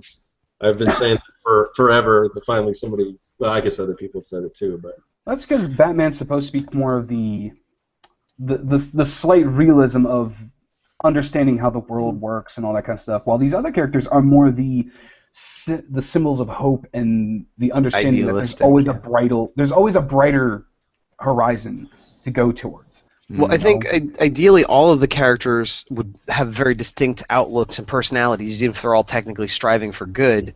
Yeah. And I think when they're written well, that's what they do. That's why books like The Avengers or The Justice League work best when the writer gives them all very distinct personalities and outlooks. Oh, yeah. But I think with like Batman being dark and things like that, they'll get popular, they'll sell a lot of books, and they'll say, well, why is this working? Because he's dark. Let's make Superman dark. Let's make Aquaman dark. Let's make Spider-Man dark. And then it'll go the other way where, oh, well, Spider-Man's funny and everyone's liking it. Oh, well, then let's make Captain America funny. And so that's the whole editorial thing. That's the whole corporate thing where instead of following good storytelling, they're following the popular buck and applying it where it shouldn't be. They're following what sells. Yes, and usually not for the right reason either. They don't go, oh, the writing was really good. They go, oh, it was green. Make everything green. Yeah. Right. Like the whole reason we enjoy characters like Spider-Man or Deadpool and the funnier characters is because they're funny characters and they lighten things up for the darker stories. You know, they allow when you have these serious stories like, you know, Captain America, who's usually the kind of straight-laced soldier. You know, he does have his comedic moments because he's a soldier. He's kind of goofy one every now and then, but he has that more stern outlook on things because he's a soldier. And then you have Spider-Man coming in with his little smart-ass attitude, and making his comments every now and then. And it's just like, this is why it works, because you have the balance. Things are working. And Spider-Man gets serious sometimes, and that's good because he has serious situations that happen to him where he can't make a funny remark because it's not appropriate. But you have to have a writer who knows when those moments are needed. Agreed. I mean, for Christ's sakes, one of my favorite stories in DC is Dark Knight Returns. I love that story. But I don't want Batman to always be Dark Knight Returns. Right, and what people forget a lot of times is like, Dark Knight is at like the end of his life. He's this old, bitter man, and the world has gone to shit. Like that's, you know, you can't have him be like that when he's 30 dealing with Wonder Woman. You know? Yeah. You know, I think Catwoman or something. In fact, my favorite version of Batman is the animated series when they were doing the Justice League animated series with Bruce Timm. Because even though Batman was, brooding and kind of, they had so many great characters around him that just kind of broke and made this good, lighthearted humor. And every now and then you would see him enjoy it. Like he would have these moments of, just looking at people and kind of going, yeah, because I'm Batman, and just smile. There was a really good moment in the Justice League, good Batman, like being a little light when. I don't remember exactly what was said or anything, but Wonder Woman and him were on this rooftop, and I know what you're talking about. And I can't remember. Maybe you can clear this up then. But I just remember he gave her like a little wink and a nod that was like, you knew that they did it once. You know? Well, they had a couple. And he kind of gives her a half smile, and then they go fight the bad guy or whatever. But. Yeah, one of the other funny moments similar to that one is when they're sitting on the rooftop, they're like watching over, some villains, and Diana just starts, talking about like things they like, she's trying to get him to go out on a date, kind of thing, and she's like flirting with him and stuff, and he's being completely serious and just like, no, we can't do that, we can't, have dating, inside the team, and what if, our villains, the villains try to take advantage of them, blah blah blah, and she's like completely breaking that apart, like, yeah, whatever, and then like he literally is like, what would I do if like one of my villains like captured you and like threatened to hurt you? And she just, with her hand, she just breaks this like stone statue thing. He's like, okay, next point. Yeah. I was like, see, that's why it works. You have Batman being all broody and serious, and then you just have Wonder Woman going, yeah, whatever. Which is why I love Flash so much. He's probably one of my favorite DC characters. He was great in like Justice League and Justice League Unlimited. I mean, I've always liked Flash, but it was more just because he had a cool costume and everything. Now, was he previous to that? Was that kind of his personality, or was that something? I think they hammed it up a little bit, but Wally was yes. always a little more lighthearted than Barry. Yeah, Wally is very, very lighthearted. Now, Barry's cool. Like, he has his moments, but he's also more of that kind of... Well, he was like a nerdy scientist, too, so he had that element of seriousness in that way. Yeah. But he was still goofy enough to make him a very endearing, lovable character, and he had probably the biggest heart of any of the Justice League characters, like including Superman. Like Barry was the symbol of just hope and caring. But Wally was just this goofball who he acted the way we probably would act with powers. Like, well, and that's because that's who he was. I mean, he was a kid that wished he could be the Flash, then he got the Flash's powers, then he became the Flash. So yeah, I mean, it doesn't get any better for that guy. Yeah, and he enjoys it the way we would. He's having fun with it. Yeah. Which is why I think both will be in a show next year. Both Wally and Alan. And, You're talking about the TV show? Yeah. I love that show so much. That is my favorite TV show. Like I do enjoy that show. Like they picked a great actor to play Barry. I may have to watch that. I watched the first episode, and I mean, it was good. I don't know, that something about that whole CW stuff kind of, it's just got that feel to it that turns me off. Taint. The teen angst taint. It's also because it's been off the air for several years. It's safe. You can come back. Yeah, they've kind of leaned away because Smallville was a little too teen drama-esque. I was gonna say it's almost like the opposite of Smallville, where Smallville was like, let's downplay the superhero stuff. Flash is not afraid to just be a big old comic book. Oh yeah, and it's getting like right now near the end of its season, it's getting real heavy. Like they're really starting to get into the actual things that you're used to with the Flash, especially because of like a lot of his speed powers. I'm pretty excited about the episode tonight, which I'll see tomorrow with Same here. the Trickster. Yeah. Oh, I know. I was because when I was a kid, the original Flash was on, and I was so into it. Part of it, I was like, I'm good. Mark Hamill's gonna be showing his face. Yeah. I'm good. Bring it. I keep seeing comments online that make me mad. They're like, he sounds like the Joker. It's like, he was the Trickster first. If anything, the Joker sounds like Trickster. Yeah. It's TV. Mark Hamill was Yeah, that too. People seem to forget that he was the Trickster in the original 90s Flash show. Yeah. I think a lot of people don't realize that, and that's why they're... That's because a lot of people don't realize that there was a 90s Flash TV show. That's the reason Flash is one of my favorite characters. When I was a kid, that show. The Batman movie had come out and I liked it, and then when Flash came out on TV, I'm like, Flash is better than Batman. Oh yeah. Yeah. Like I will I like definitely the say Flash that I too, love yeah. Flash far more than I like Batman. Yeah, but they're smart because the show is doing, there's such homage to the original. I mean, not just bringing Mark Hamill back, but Wesley Shipp or whatever as his dad, who was the original Flash. They had the lady that played Tina McGee came back and played Tina McGee. It was like, yeah, my geeky fandom really wants it to turn out to be at the end of this series that this is a continuation of that series, and secretly his dad was the first Flash, and or this is like a timey-wimey bullshit of, this is an alternate version of it because of a, either way flux or something, like, or because of a flashpoint, Either way, it's the most fanboyish I've been in a long time that I obsess over ways to connect these two series. I'm 100% with you, man. Like, I'm there. So what do you guys think of the Batman version of the Green Arrow? Oh, Arrow, yeah. It is a good Batman show, I will say. It is a good Batman show. Because it's refreshing to see Batman in a new costume. Yeah, they did the same thing in Smallville when they brought in Green Arrow. He was essentially Batman. I think they just don't know how to do Green Arrow. I think he's supposed to be the smiling liberal hero. Like that's what I think of him. The sort of socialist, yeah. Yeah, wisecracking, like mustache twirling, like, ha! I've got the upper hand on you, villain. Yeah, I mean, it's weird. It's almost like kids today don't find that appealing. Yeah. I don't know. Yeah, I'm enjoying the show for what it is, but it is kind of that scenario where I'm just sitting there going, this is not the Oliver that I like. Yeah. I like Ollie. I like it okay. I try not to think of it being Green Arrow. I think that helps. Although I liked it more before Flash came along and showed me how much I like Flash. Yeah, Flash pretty much. Yeah, the best Arrow ones are the Flash crossovers, I thought. Those are really good. Because then you have just Barry being Barry while Oliver's trying to be serious and stuff. Especially the first time Dig saw Barry like running up to him while he's trying to like eat a burger or something, and he just like freaks the fuck out. Yeah. And then like after he bolts off, he looks at Oliver's like, man, that's not freaking you out. I'm like, that's just perfect. So I don't know if anybody's looked at the YouTube page, but we have like 6 people watching or listening.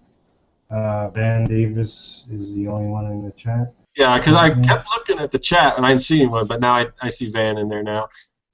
Hello, Van. How you doing? Yeah. Hello, everyone watching. Yeah, last time I looked, there Hello were to everyone.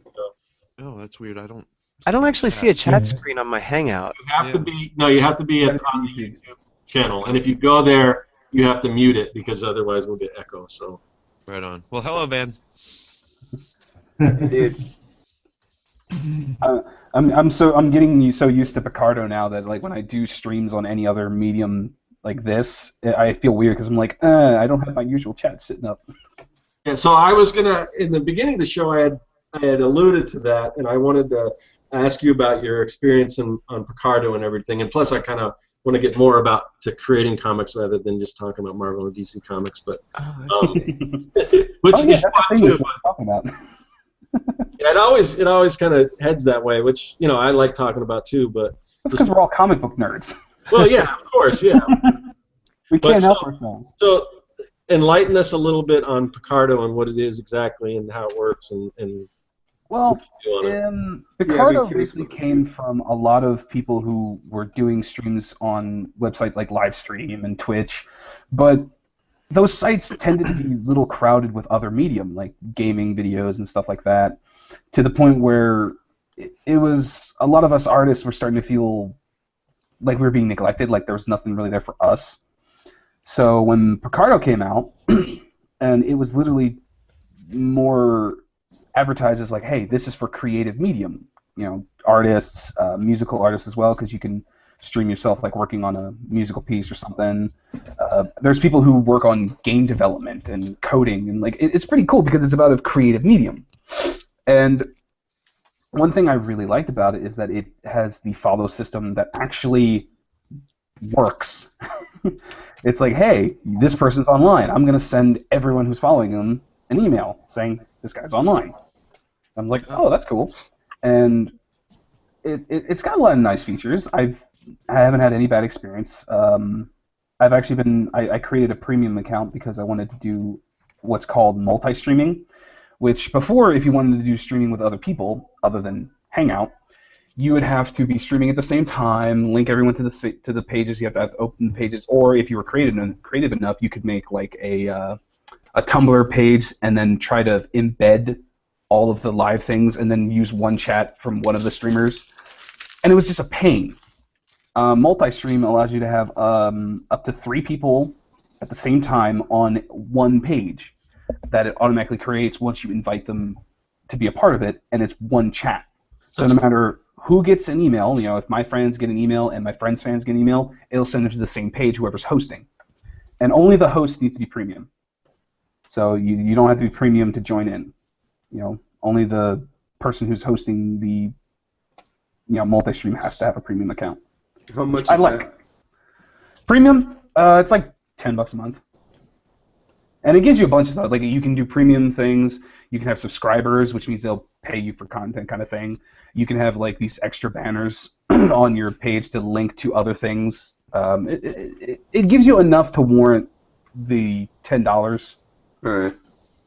Depending on how you use it. I mean, obviously it has to be worth it to you. If you don't want to pay the $10 but you have a friend who already has a premium account, you can still do the multi-stream through them. Right. Which is what my friend's been doing with me, although he just bought premium for himself. But yeah, the experience has been really nice. Their filtering system is actually really good. If you go to Explore, it has all their categories up at the top. And you click each one, and it'll only show you people in that category. So for me, I'm comics. So if you click on comics and I'm live, I'll be near the top. If I'm offline, I'll be lower, but you get the picture. It's definitely something that I want to look into just because, I have never been a fan of Ustream. I hated Ustream. So, but I started doing live streams like that. Back when I was working at a game company, we did like a live event thing every week or whatever, and we were using, first we were using Ustream, and then we were using Twitch is cool, but it is more games oriented. So Twitch is pretty much 100% games at this point. Yeah. So it's cool that there is something that is just toward more geared towards artists and things like that, or creative. Other than I guess games can be creative if you're creating them. But yeah, it's the only thing is that it seems different. Well, it's like that on YouTube too, but it seems more like it's just a window into somebody's workday, because most of the time I've checked stuff out, it's just you're kind of watching somebody draw and you're listening to their music and stuff like that, but there doesn't seem a lot of like talking to the audience and stuff, the stuff that I like. But it maybe depends. Like it depends on how many followers a person gets sometimes. Like if they're streaming and they only have like 5 people and they're not really talking to them first, like they're not being active in the chat, then yeah, they're not really going to talk all that much. Like I can kind of be that way. If there's like not a lot of people in the chat, I won't really talk all that much. I'll just have music playing. Yeah. But if the moment I see someone pop in, I see it, I immediately say hello and ask how they're doing. Like I engage I can attest to that. I've sat in on a stream or two, and he's immediately like, "Hey, Gasbot, what's up? What have you been doing?" And I'm like, "Whoa, I guess I have to talk." It's almost immediate when because I'm constantly like have an eye over to because I have my like I think there's like a 23-inch monitor over to my right, and it's close enough that I can see it out of the corner of my eye. So I will immediately kind of look over real quick and then be like, "Oh, what's going on?" You know, kind of thing. Now, is it once you record after it's not live anymore? Does it just go to the ether, or is it recorded somewhere for people to view? You can record it if you want to. That's done through your software. Okay. I use OBS. Currently, I don't let it record just because I was getting tired of these giant file. Well, not giant files. They're not giant, but it builds up over time. I'll have like 50 streams, and I was just sitting there going, "Oh God, I have to go through all these now." Yeah, because a couple of times I'll like get your email and I'll log in and you're already be done. So. Yeah, right now they're doing maintenance to the website, so unfortunately the emails are going late because they are trying to kind of slightly rebuild their site. And from what I'm hearing, they're trying to do a lot of good things, and Yeah, I'm hoping that they're going to add some new stuff. But unfortunately, it is making a slight suffer. Like I have to stream for at least 2 hours to make sure that everyone has gotten the email and has come to at least check it out. So Yeah. unfortunately, with these last few days, I've only been streaming for 30 minutes to an hour. How long is this maintenance going to last? I'm not sure. Like they're keeping people updated on their blog, which I think is on Tumblr, which I think I followed it.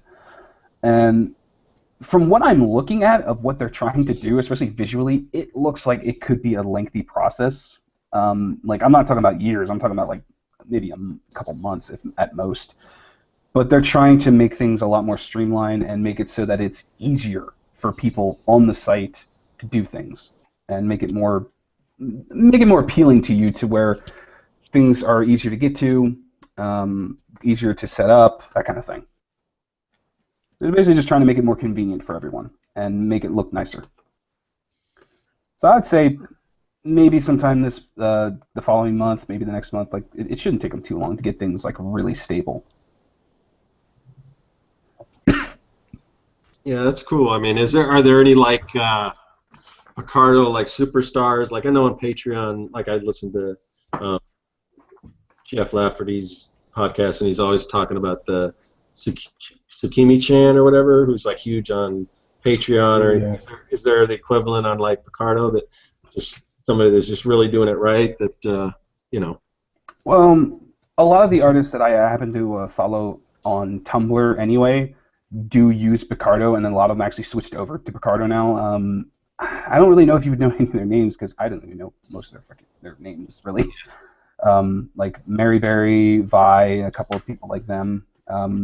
Vi is actually a good friend of mine, and him and I have been doing multi-streams together because we're both doing the 100s. I've been trying to get him to like, I'm trying to like poke at him to get him to get on the Facebook one. I think he might have because I sent him a link to it, but he's not really a Facebook kind of guy.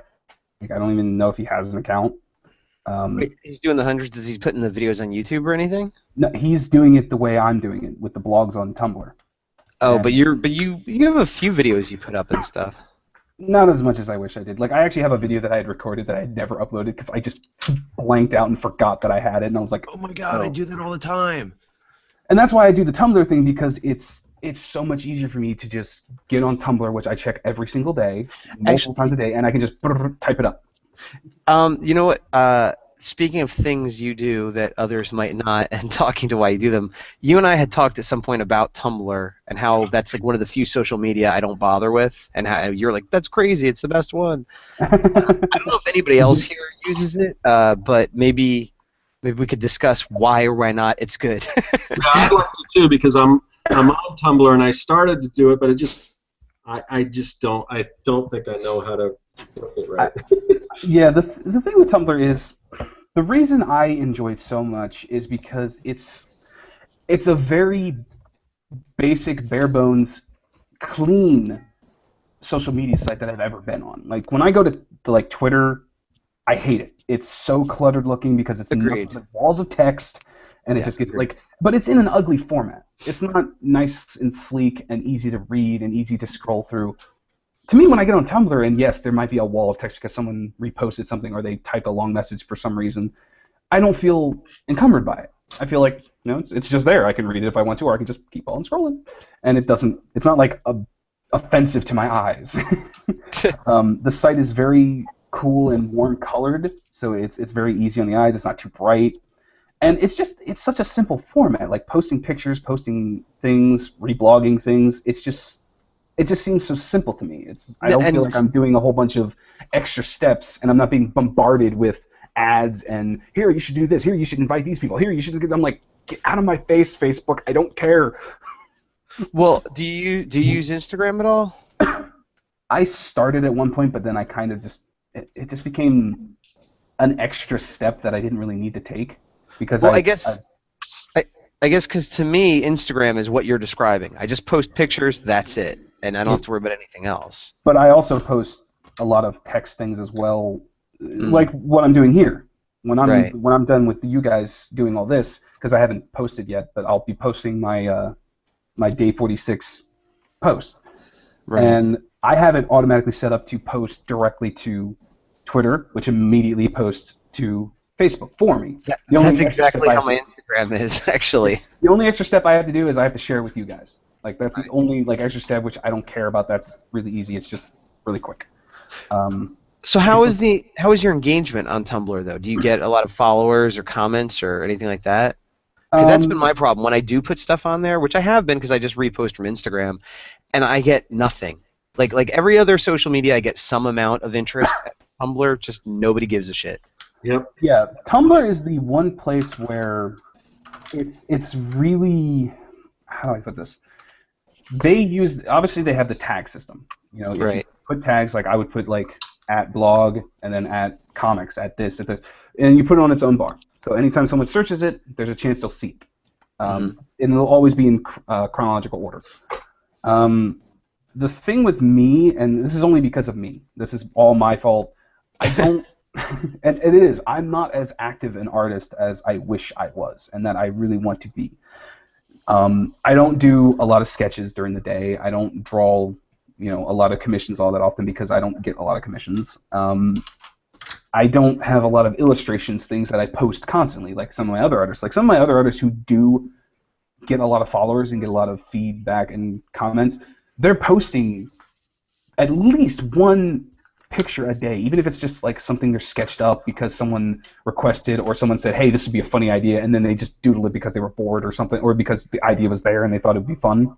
Right. And they're more engaging than I am. Like, I would be more engaging if I actually had something to show off. And that's my problem, is I don't take the time during the day, because let's be honest, what I did today, my day, I woke up, ate, and then I sat down and watched Dragon Ball GT for probably 90% of the day, obviously taking a break to eat. And then at around 7:30, I decided, no, I'm going to stream early, because I felt like streaming early, because I knew I was doing this at 10. So I streamed early, then it hit 9 o'clock, and I was like, okay, I'm going to take a break before I do the 10 o'clock one so I can let my hand rest and let my back rest, because I knew I was going to be sitting here for a few hours. So that's pretty much my daily routine. I spend most of my day watching something that I've decided to marathon, because it's like my yearly duty to watch Dragon Ball once a year. And you don't work while you watch it, though? I don't. I have trouble doing that sometimes. Like, I am very easily distracted. Well, I guess you're also probably watching it with subtitles then, huh? No, I'm watching it English. I refuse to watch Dragon Ball Japanese. I can't stand the Japanese voice of Goku. It is annoying. That's the only way I've ever seen it. They make him sound like an old lady. I'm just like, no, Sean does a so much better job at it. I'm not a big Dragon Ball fan. My wife is, though, and I never really watched it until recently when she's been going back through it. And I watched the original Dragon Ball when he's a kid, which I actually enjoyed a lot more because there's a lot more comedy, a lot less like fighting. And his voice in that is like this little kid voice. Yeah. And so that's the same voice he has like when he grows up. So it's still weird, but it makes more sense if you watch him that way. And currently, I believe the current voice actor who does Goku, who did Goku's kid form because GT got turned into a kid again. Mm-hmm. That voice actor, I believe, was the same one who did Gohan when Gohan in the was American a kid. You're talking about. Yeah, in the Funimation dubs. I don't know about the Ocean dub. I've never seen any of the English stuff, the English voice. I mean, I grew up with the English like that was like my childhood. That was my introduction to anime, and that was my gate. I guess what they always like to say, it was your gateway into anime. That was my gateway. And I was just, the funny thing is I was used to the Ocean dubbers, which were very different because it was a team. And then when I heard the Funimation dub, which I think is far superior, and that's just me, I like them better. I think you're the only one here that even has an opinion on that. Probably. My son was here, he would. But. Yeah. I get into this argument with a friend of mine who just like is this purist when it comes to Japanese stuff. Like he refuses to ever admit that any English dubbers would be any better than the Japanese. I'm like, I'm sorry, dude, but I will agree with you on most occasions. Most occasions, the people who do the English dubs of Japanese anime are not that good. They're not the same quality that we get with our American cartoons. There are a lot of the better actors are saved for that. Right, especially on the older stuff. It seems like nowadays they're getting a lot better at it, but that's because there's more teams. Funimation is probably the best. Did they do Tiger and Bunny? Funimation, I'd have to look that up. Because I know that was one where they were like releasing them concurrently, the English and the Japanese, and they were like working real close with the team, and it was like the exact opposite of how it used to be, of just like buy it cheap and get the same 4 actors to do every voice. Exactly. Nowadays they're getting professional teams worth of really good artists, because you got your guys like Steve Blum, you got Chris Sabat, and John DiMaggio, and guys like these who are starting to get into. Well, John DiMaggio still does mostly American. I think he would do good if he branched over and started doing more of the Japanese. I would love to hear his voice on some more Japanese stuff. But it's getting to that point where it's easier for them nowadays because it's becoming a huge thing over here in America, where anime is starting to become big, especially with the newest releases of like Attack on Titan and stuff. But hey, yeah, like, can we talk about anything else? No, I'm just sorry. about, Sorry, I know that. I'm just joking. Can we get back to how the hell do you get away with watching that for 90% of your day? Well, because as artists, I don't understand how people have time for anything. I'm the one person in this room who probably has the largest amount of convenience in his life, because I still live with my father, which I love living with my father. It's just me and my dad. And he doesn't really put a whole bunch of pressure on me because he right now can currently make enough money to basically support everything in here. We're starting to hit harder times, which is why I'm trying to be more proactive in the money I'm trying to get, which is why I did Skillshare. I was like, no, I need something to do. So I do Skillshare, I'm doing YouTube, I'm trying to do these things, and I'm trying to produce something and get myself going. But I'm still within that convenient group of where I'm not having to support anything. I'm just a single guy. I don't have a wife and kids. I don't need to worry about where dinner's coming from because I cook dinner. My father, that's what I do as my chores around here. I cook dinner, I clean the dishes, I do that. So unfortunately, I say it unfortunately because I do think it's definitely hurt me more than helped me.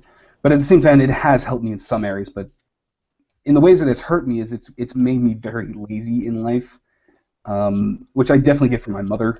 I won't go into that, but it's something I've kind of inherited from her. And it's something I'm trying to break. Which is why I did this whole 100 days thing. It's like, no, I need to break that mentality. I need to get into me working for an hour or 2 hours a day is me trying to force my mind into working every day. Yeah, for 12. So yeah, I'm just kidding around, but this is unsolicited advice, and no one likes that. But you're in a position right now. I think you should totally take advantage of it, dude. So I mean, I'm glad you're doing the 100 days and working up to that. But like, you're in a position where I think all of us kind of wish we were in some like a similar position. So that we could get more work done. You know what I'm saying? Get our comics out faster. So I guess I'm just being the old guy going, take advantage of this. No, I was going to say almost the same thing. But you got something, work with it. Yeah, I did exactly what you did when I was your age. I had the free time, and I just watched TV all day and barely drew. And it's one of those things where, like, I almost wasn't going to say anything because it's like, I did the same thing, and if somebody told me, I probably still would have done the same thing because you Yeah, just I'm saying it because I did the same thing. yeah. But if you went back in time and told yourself, you'd probably be like, yeah, whatever. I'm gonna go skate and get drunk and don't Yeah, care. fuck you, old man. Yeah. Oh, man. Yeah. And like I said, this is why I've kind of been starting to try and take things far more serious. Like, I'm still gonna have those times where I'm gonna sit and I'm gonna marathon my favorite show if I have the time, and that's What what you I'm gotta doing do right now. is It's because work while you're doing it. yeah, and I'm trying to do. I've actually been trying to do that lately. Like, because I've seen this series about 1,000 times, I've almost damn near memorized every episode, so I don't need to stare at the screen. Like last time I streamed, I think 3 days ago, I had actually streamed while I was streaming, working on my comic, and watching Dragon Ball at the same time.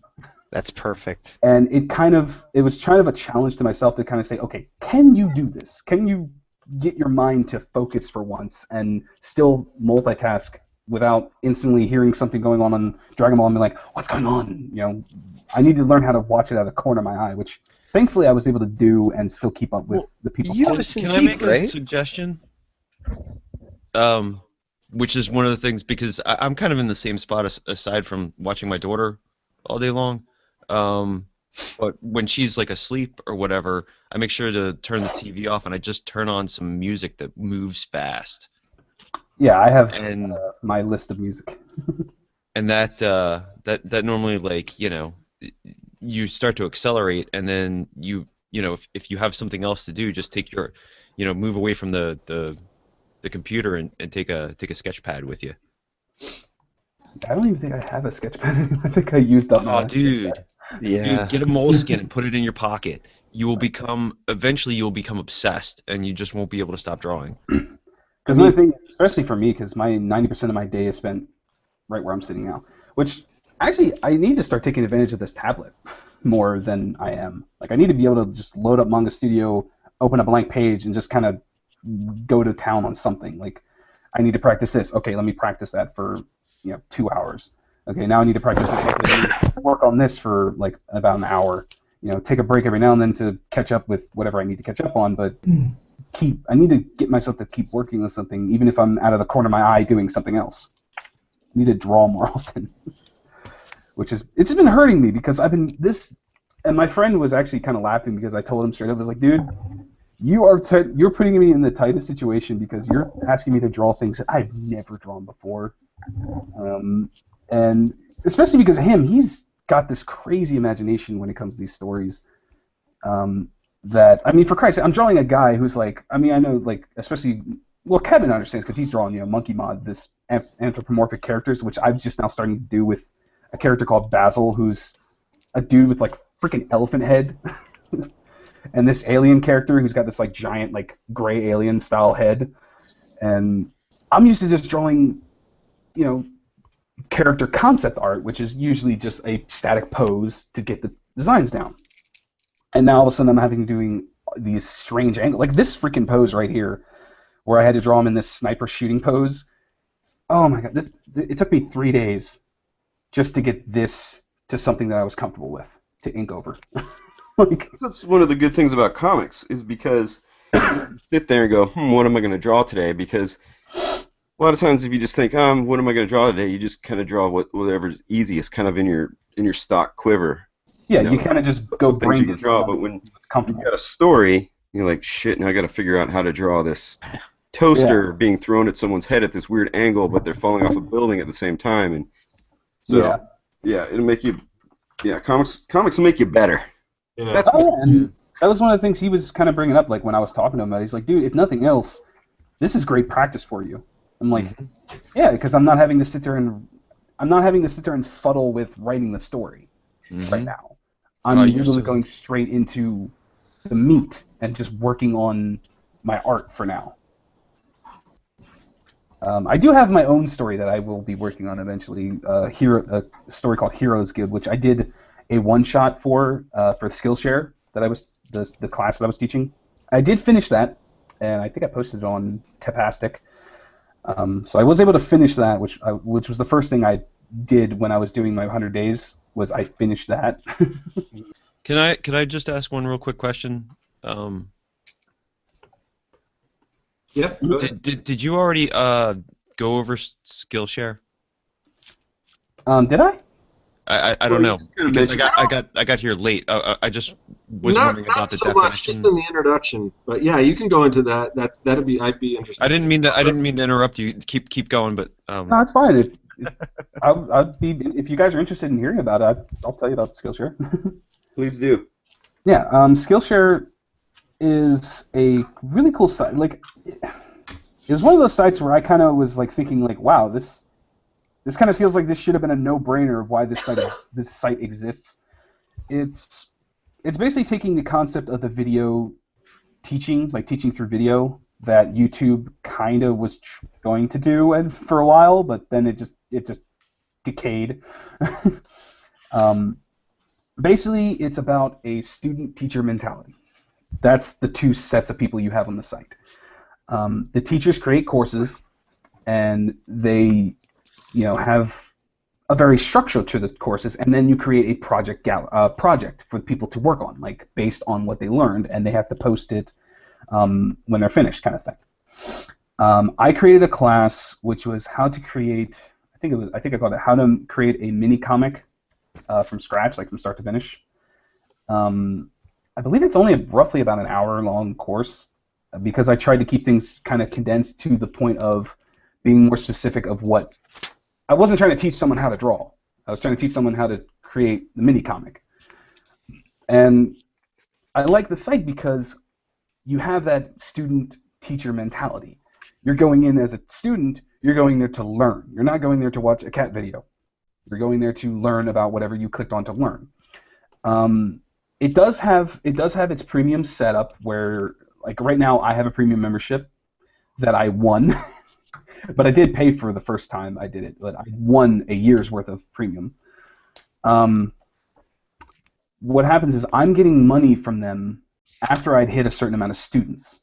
Once you get about 50 students, they will start sending you money based on the revenue they get from premium memberships. And it's kind of what I like about the site is that it does promote the whole enroll in this class, which means you're kind of using your premium to enroll, which gives them the teacher more money. But it never feels like it's a forced situation where you have to pay for the class if it's a free class off the bat, like mine was. So, and it's a good structure. Like, I don't know if I could link it or not. I haven't linked it for a while. So, I realized I haven't promoted it in forever. Do you record the class and then it's just up there forever, or do you have to redo it each time and like interact with people? I record it, I post it, and it's up there. Oh, that's a lot more appealing. I thought the way you talked about it in the past, I thought it was a thing where people would get kind of like a Google Hangout, but you'd be teaching. No. It's and there is a discussion. Like there is a discussion like forum board like in my class that people can go, like if they need to ask me a question, they can. But it's not something that I have to actively keep posting. Like I've posted all the videos that I'm going to post to that single class. If I want to post more videos about another topic, I can do what I'm going to do, which is I'm going to create a class for, I'm thinking covers, like a cover page, because that's the one thing I didn't really go over that well, and I thought it would take too much time, because cover pages are a whole thing on its own, really. There are people who that's their profession. So I figure I'd make a whole separate thing for that. But yeah, you just go in, you enroll, and you watch the video. It's pre-recorded, and you can watch it at your leisure. Because you split it up into multiple videos. It's not just one big one. It's like it's structured. Modules kind of. Yeah, like you know how when you go to a class and you see the structure of what the class is going to be, like what you're going to be learning for the first couple days, what you're going to be learning for the syllabus. Yeah, it's structured like that. And so, but the people who want to take it, they get a certain amount of classes for free. Then they have to pay, or if you're a free member, it limits you on how much time you're watching. I believe, I'm trying to remember how much, because they changed it, because before it was a lot lower, but they actually decided to increase the time so that people could watch at least a whole class, within a month. Right. So I believe they've increased it to the point where you can almost watch an entire hour to 2 hour class every month. One of those every month for free membership. So they weren't completely killing you if you were a free member. They were giving you something that you could still work with. So it's kind of like the same mentality as pretty much any of the stuff that's going on right now. Like Patreon's kind of got sort of the similar thing. Like it kind of abuses you if you aren't a Patreon of somebody's stuff and you're just kind of looking at it for free, even though they're giving it away for free. Well, yeah, Not that I've ever done that. it's more or less trying to just make it fair on both ends. They're trying to find that nice balance of where the teachers don't feel like they're putting all that work for nothing. You know, they do have to at least earn what they're getting, because I had to at least get 50 followers before I could ever, you know, get paid every month. How, if you don't mind me asking, how long did that take you to accomplish? It took me less time than I thought. Like, That wasn't an answer. well, okay. All right. Well, I started the class in December, 2014. So at the end of the year of 2014, I started in December. So since then, I've gotten almost 400 students now.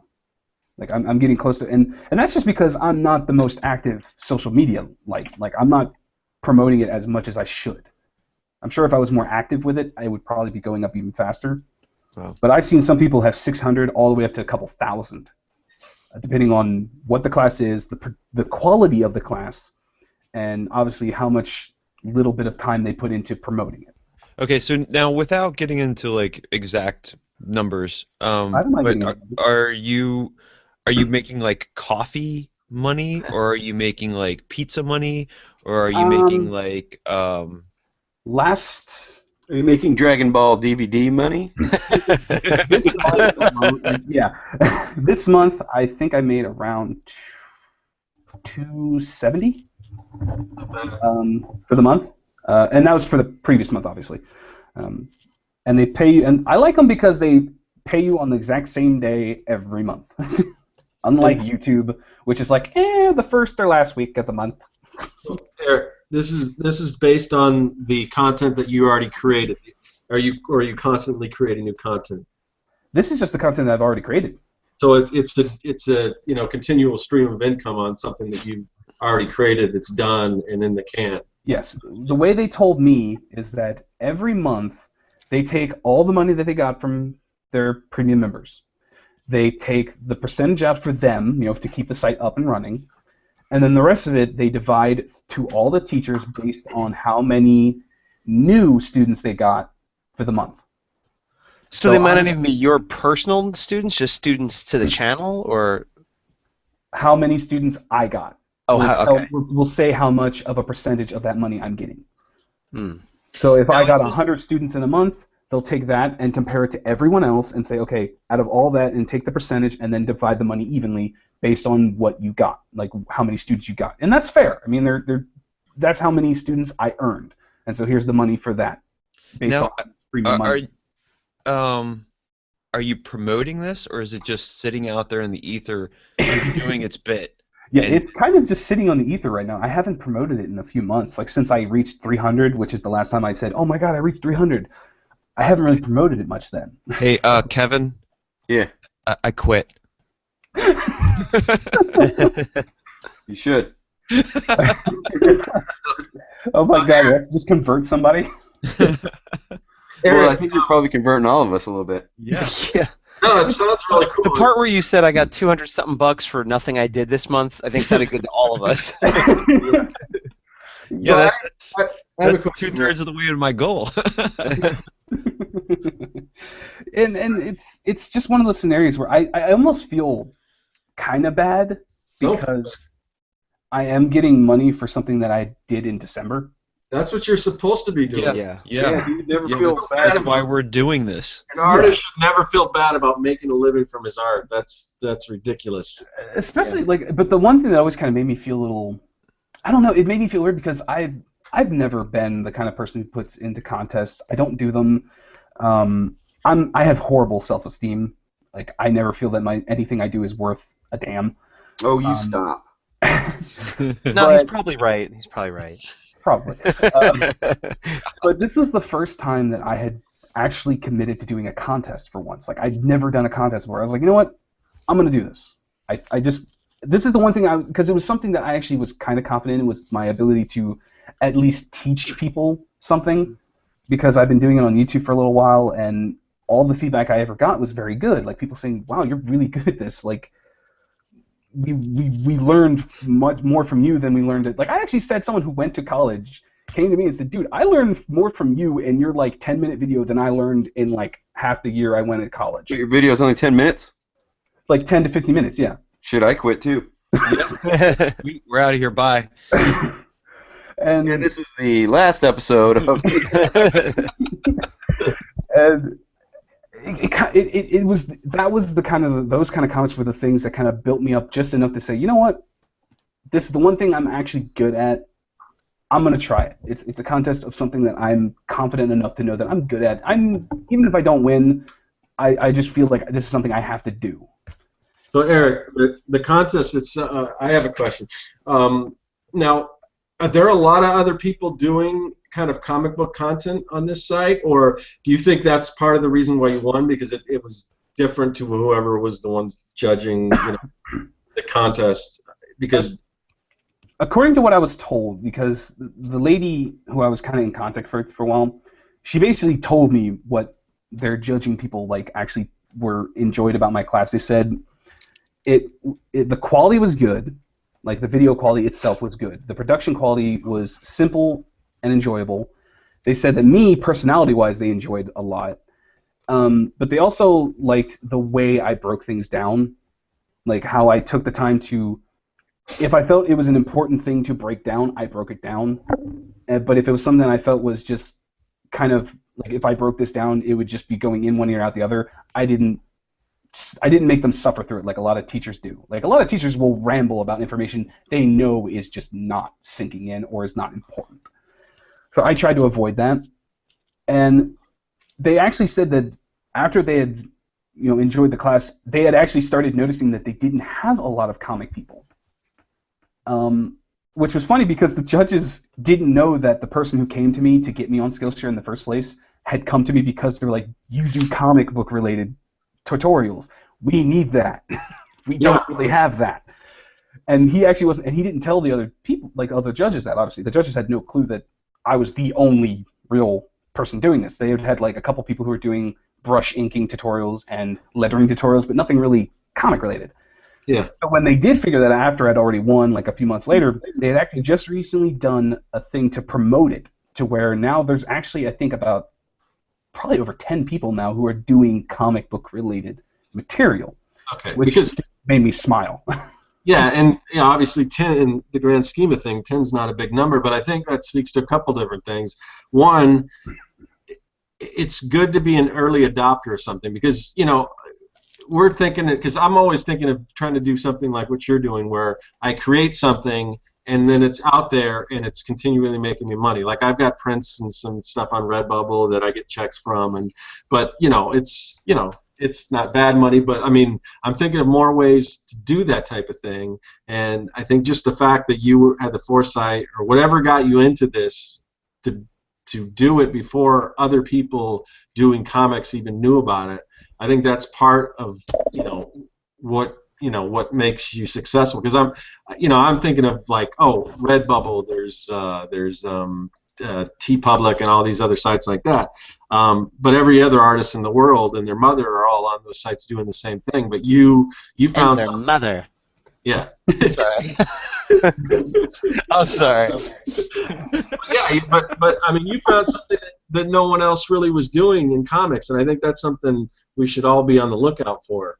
And the other thing I was going to say is, I think in trying to build YouTube sites and build followings online and everything, I think really the best way is to provide content that's beneficial to others and not just to sell your own stuff. So when you're showing somebody how to make comics or doing something, as a tutorial or whatever, it comes back around, I think. I mean, when you help others online, I think that's what helps, whether it's karma or whatever, but that's kind of what helps build a following and things like that. So Yeah, and I do believe in the concept of karma. Like I do believe that the better you do for not just yourself, but just in general as just being a good person, it does come around. I mean, for Christ's sakes, that was the first contest I'd ever entered, and I won. Like, why did I just happen to do this, get it to work, and now there's even more people coming? Like, why me? But it is kind of a why me scenario. Me, of all people, don't think of it like that, because it's not like you put $2 into a raffle and you won. You created something, so you had that already. You had that already. You know, you put the time into it and everything. It's not just like that was about all luck. That was about a 3-week process. Right, exactly. Those videos. Yeah, and they didn't know if you were a nice guy that day or not. They just saw your video. Yeah, and I actually do feel like that was actually the one time where I had done a lot of work, and it had paid off, and I'd gotten that moment that I felt. I think a lot of artists. Wait, just stop there and think about that for a second. Okay. It paid off. You did a lot of work and it paid off. Just saying. Yep, and that's I think what kind of hit me is just like, this is the first time I've done this is the first time I've ever done put that much effort into something. Like, that was the most effort I've ever put into anything. And when it paid off, I was like, think about that sport a little bit right there. This is something I had. Like, I just put a lot of effort and it worked. What would happen if I put that same amount of effort, or even just half of that effort, into some of my other things? Yep. Like, and that's why I wanted to do the 100 Days Challenge. I was like, you know what? I need to break that mentality that I've been in for fucking years now. Attaboy. This was the thing that I needed. I needed this, like this mentality of, I have to do at least 30 minutes every day. Preach on, brother. And it's something that I've kind of, since starting it, I mean, I'm on day 46. Since starting it, it's become almost this routine of just, I don't have to think about it. I see the clock, and I see it's 8 o'clock, and I'm going, oh, time for work. And I sit down, and I work. Yeah, calling it work also, I think, is really good. I've gotten in the habit of, whether it's personal work or not, it's work. Because if you say I want to go work on my hobby or my thing or my art, it doesn't have the same gravitas. But if I say to myself or others, oh, I have to go to work, even if it's the 100 Days Challenge, even if it's my own comic or whatever the thing is, just calling it work makes it more important somehow. Yeah, it does. I agree with that. And there's a lot of people who have that broken mentality of, oh, it's work. You know, that kind of mentality. It's like, oh, it's just work and boring, blah, blah. Because I always believe that you should love what you do. You know, even if it is work, you should love what you do. And I think guys like us are kind of in that situation where we're doing what we love as work. Yeah. Obviously, we still have those situations where we're like, oh, why am I doing this kind of moments? I mean, I know even Kevin says that when he's doing his client work, it's not his best. At least to him, like from what I've seen from the videos, it's not his most enjoyable moments. But when he's working on Mucky Mod, it's just like this much more energetic, I guess, energized feeling of like, I'm working on something, I'm creating something. You mean that's the only time that he doesn't hate life? More or less. So for like a half hour a day, he doesn't want to kill. But that's the mentality that gets you through the day, though. That thing of, I'm doing what I love. Mm-hmm. You know, and it's even better when you can say that I'm doing what I love and I'm making a living at it. You know, there's not a lot of people in the world who can actually, honestly, sit there and say, I'm doing what I love and I'm, making a living out of it. And it's just that one thing where I'm trying to get myself in that mentality of thinking is like, I got to remember that I'm doing something that I love doing.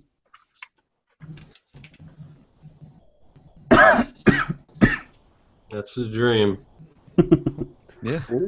Yeah, you're living the dream we all want. Watching Dragon Ball Z all day, not working. Yeah, he's probably sitting around watching his underwear too. Nah, sweatpants and t-shirt. Yeah, well, still close enough. You're making me feel bad about that now. No, don't feel real bad. You should feel a little bad.